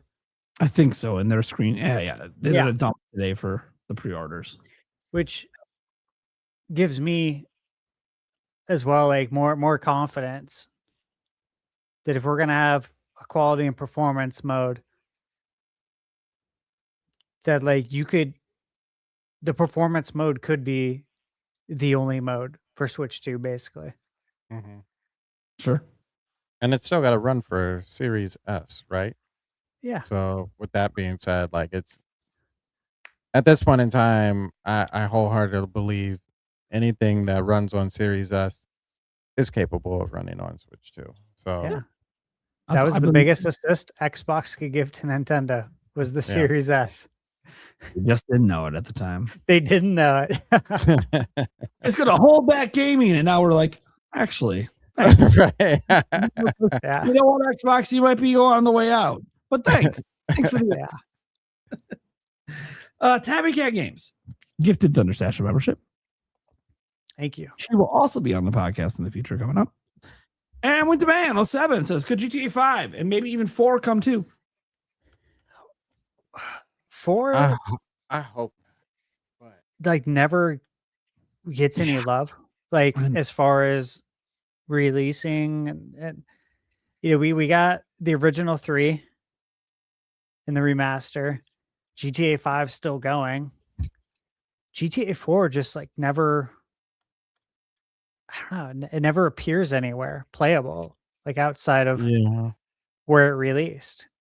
It doesn't have an online multiplayer either, does it? No, that's sort of a 5. Yeah. Because like even Red Dead, even the first, well, not the first Red Dead, but Red Dead Redemption even has online multiplayer. So maybe they aren't There were touching- rumors though of the remake, right? GTA 4 being remade. Yeah. They just weren't So from the maybe same- that's why. Yeah. I don't know. I personally don't think we're going to see 4. I don't know why. They've been really weird with 4 for a very long time. I don't know. Maybe the current management there just didn't like that GTA. That's like the black sheep to them for some reason. I have no idea. But in terms of GTA 5, obviously GTA 5 could be on Switch too. It could have ran on Switch, for crying out loud. We know this. But the only thing they care about with GTA 5 is the online mode. Here's the problem. They're trying to get everyone to move the GTA 6s online. So I just don't see them being like, yeah, let's go throw 5 at Switch 2 right now. Mm-hmm. I think the answer is no to both. And it's more likely we see a commitment from GTA 6. Because their focus is on the next 20 years of GTA, which might just be 6. So, which is also really exciting if you like Rockstar Games, because now they're going to go off and make other shit. And that's really exciting. Bully. Bully too, yeah. I'd love to see a new Bully game. Be Yeah. sick. Table tennis. Bring it all back, man. Yeah. They make good shit. They do. All right. Well, that's going to do it for this week's episode of the NintenByte Podcast. Let's go around the room. If people know what we got going on, where they can find us. Obviously, I want to make sure we shout out Andres Restart.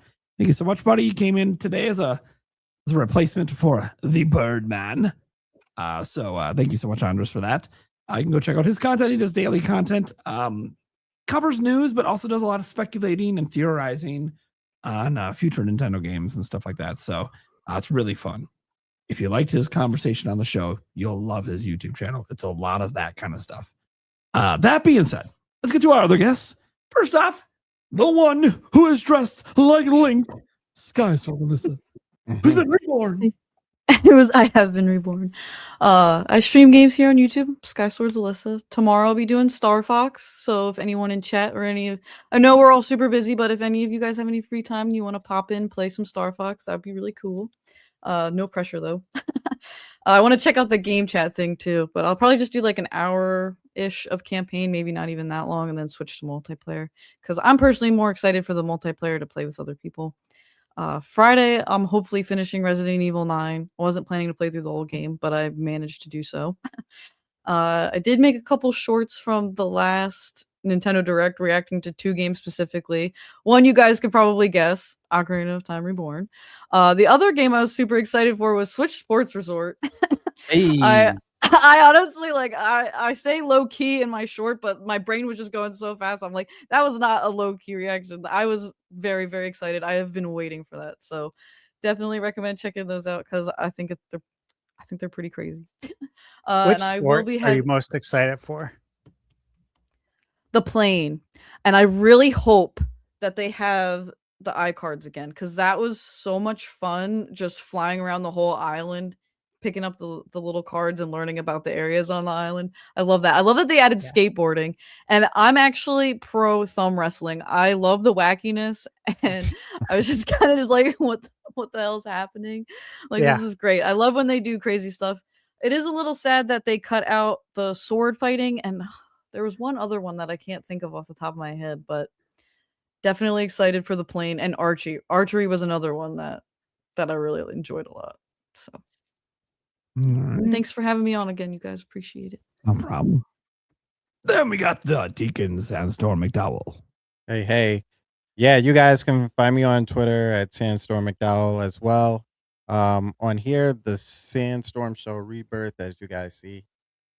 We stream every Saturday at 7:00, unless I'm a parent, so sometimes daddy life be daddying, so we move it to a different time on the same day. But usually at 7:00 on Saturdays, we talk about the gaming and the business moves that these companies make. Love talking about that kind of stuff.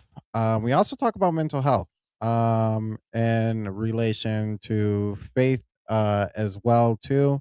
So if you guys are going through anything, whether you're religious or not, we definitely will pray over you. On the Twitter side, you can find me handling trolls all the time and fanboys. I love doing that. I love trolling fanboys. It gets to be really funny. Shout outs to Risky and all the other people. And you can also find me on the Winging It podcast on Sundays at 7:00 as well, with Jay, Shadow Fox, Action Jack, and Andre, the game idea guy. And shout outs to Vicky too, because I'm sure she would kill me if I didn't shout her out. Love that name, Andre the game idea guy. Yeah. But yeah, thank you guys so much for having me on again. Love chatting with you guys, having conversations about gaming. This is a rare opportunity for me because the rest of my friends and family are a lot less gaming knowledge, so it's more of teaching than actually having conversation. So yeah, thank you. No problem, man. Eric. Yeah. You can find me here and then our clips channel and our audio version. There you go. That's all I got. There you go. Stash. Okay, guys, lots of stuff I'm working on. This is what I've done since we last met. Okay. Transylvania Adventure of Simon Quest. put out a video on that, played the brand new demo. There was a demo that was on there. This new demo is with the updated game engine, which is the final engine they're going to be using in the game. So check that out. I got my Tomb Raider Legacy of Atlantis video, new one up. I had my original up. Amazon Games sent me a text message, my phone. So I'm sure you guys can imagine, kind of like gasp when I saw that, like, why are they texting me? Oh my God. So long story short, got a copyright strike. Then they took it down, the video. They got rid of my copyright strike because we talked it out, put up a new video. So that's what's up now. No longer is my 40 minutes of gameplay up. And that was to no one's fault because I was a walk-on to play this game. I didn't get any of the information before that says you can't do this or that. And so that's why we were able to figure things out together. So Amazon's they're not the bad guy. Check out my review for the Drifter. Also check out GameBird's review for the Drifter. It was funny. He sent me a message. He's like, have you seen this game yet? This was like a week and a half ago. I said, so funny. I emailed the creators last night to get a review copy. And so he's like, that's hilarious because he had just done the same thing the next day. So we both reviewed that, switched to 120 frames per second. Mouse mode. Here we go another again. 120 FPS game. Sonic Pico Park. Played that at Summer Game Fest. It's the new 8-bit Sonic game that is up to 4 players. Played it with 3 other members of the press. And I think it's very amusing because you have to work together, and I don't know these people. But someone's got to, you have to communicate with each other. So it was very interesting. It was like a social experiment too.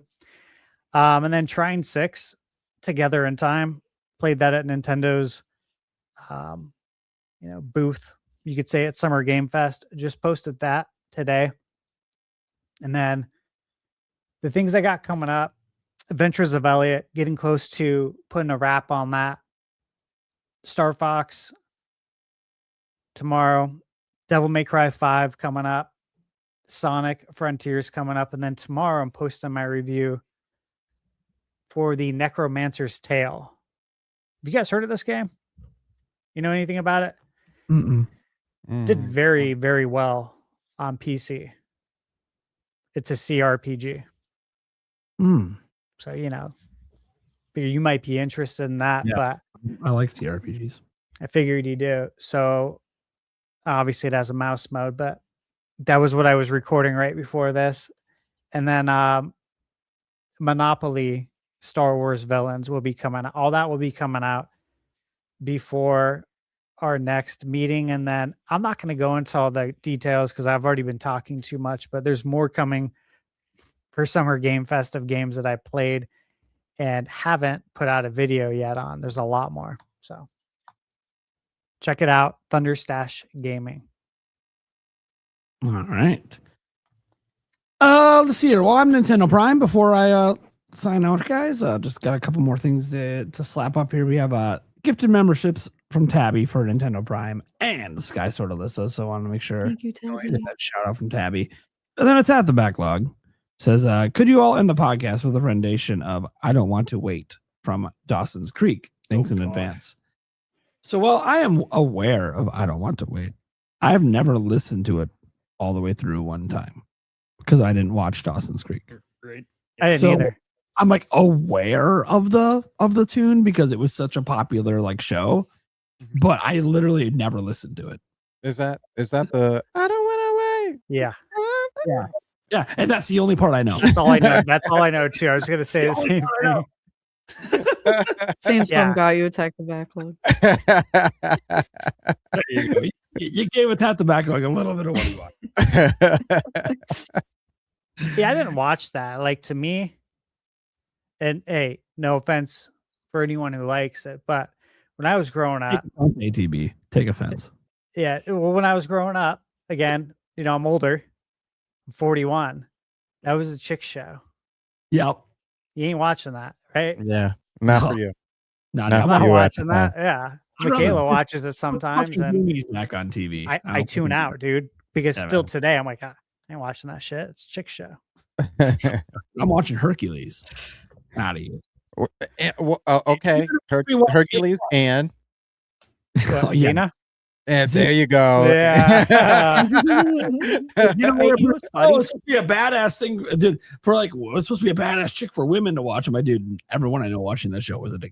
I'm just throwing Oh, that. yeah, dude. Yeah. She showed some skin for sure. Yeah. This is like pre how the internet is today. Fair. I will say this, guys. If you go back and watch Xena Warrior Princess, it looks so tame compared to what people do today. Yeah. Yeah. But back then, it was a tease. It was nonstop every episode. Yeah, it was, man. Yep. and we were there for it. You know what? But you know, this is even the better part. We were there for it, and then what happened? We grew up. We became adults, and then she went and joined the Spartacus show. Yeah. So you can get your final payoff after all the years. I didn't see that. Oh yeah. Damn, I feel like I missed out on something here. The Spartacus show is very good, by the way. If you haven't seen it. Very, very good. Just in general, as like a show. Like it's a really fucking good show. What But- was it on? Was it on network TV It or? was Stars. I think it was Oh, originally. perfect. So you can show some more skin. That's why I Yeah. asked. Yeah. Oh, there's a lot of skin shown. There's a lot of skin. There's quite a lot. But I'm just saying, Yeah. for those who grew up with Xena Warrior Princess, if you ever wanted a payoff with Lucy Lawless, watch Spartacus. Oh yeah, she looks good. Yeah, you get the full pay. You get the full payoff of what you were. The full watching. payoff. Oh yes. Just, Okay. Okay. That was a big deal back then because, like, again, I'm not going to get into details, but the internet back then is not the way it is today, and I'll just like leave it at not that. at all. No. Not at all. No. This is how it was. This is how you saw some of these ladies, right? You can go to a website, man. You had to hope you caught Yeah. the TV show at the right time. Yeah. And see, Smash can easily go like, oh, let me just look up nude scene Spartacus and then find Lucy Lawless and then not have to actually watch the show. But it's better when you watch the show because then you get a connection to the character. I didn't do that. My search engines. That being said, when I was a teenager, I didn't give two fucks when I was a teenager. No, not of that. But as an adult now, I'm like, okay, I don't really care about the titillization as much. But we did back then. We knew But as the a movies. teenager, so when I watched Spartacus, which by the way, predated me being with Yulia, it was a very nice payoff from my childhood. Yep. Good old days. Yep. All right, guys. That's gonna do it for the NintenByte Podcast, Season 3, Episode 59. Is that how you wanted the show to end? I was waiting we didn't talk about boobs yet. I was like, I'm Think on. about it. The boobs gonna talk. We talked about the ass, but we didn't talk about the boobs.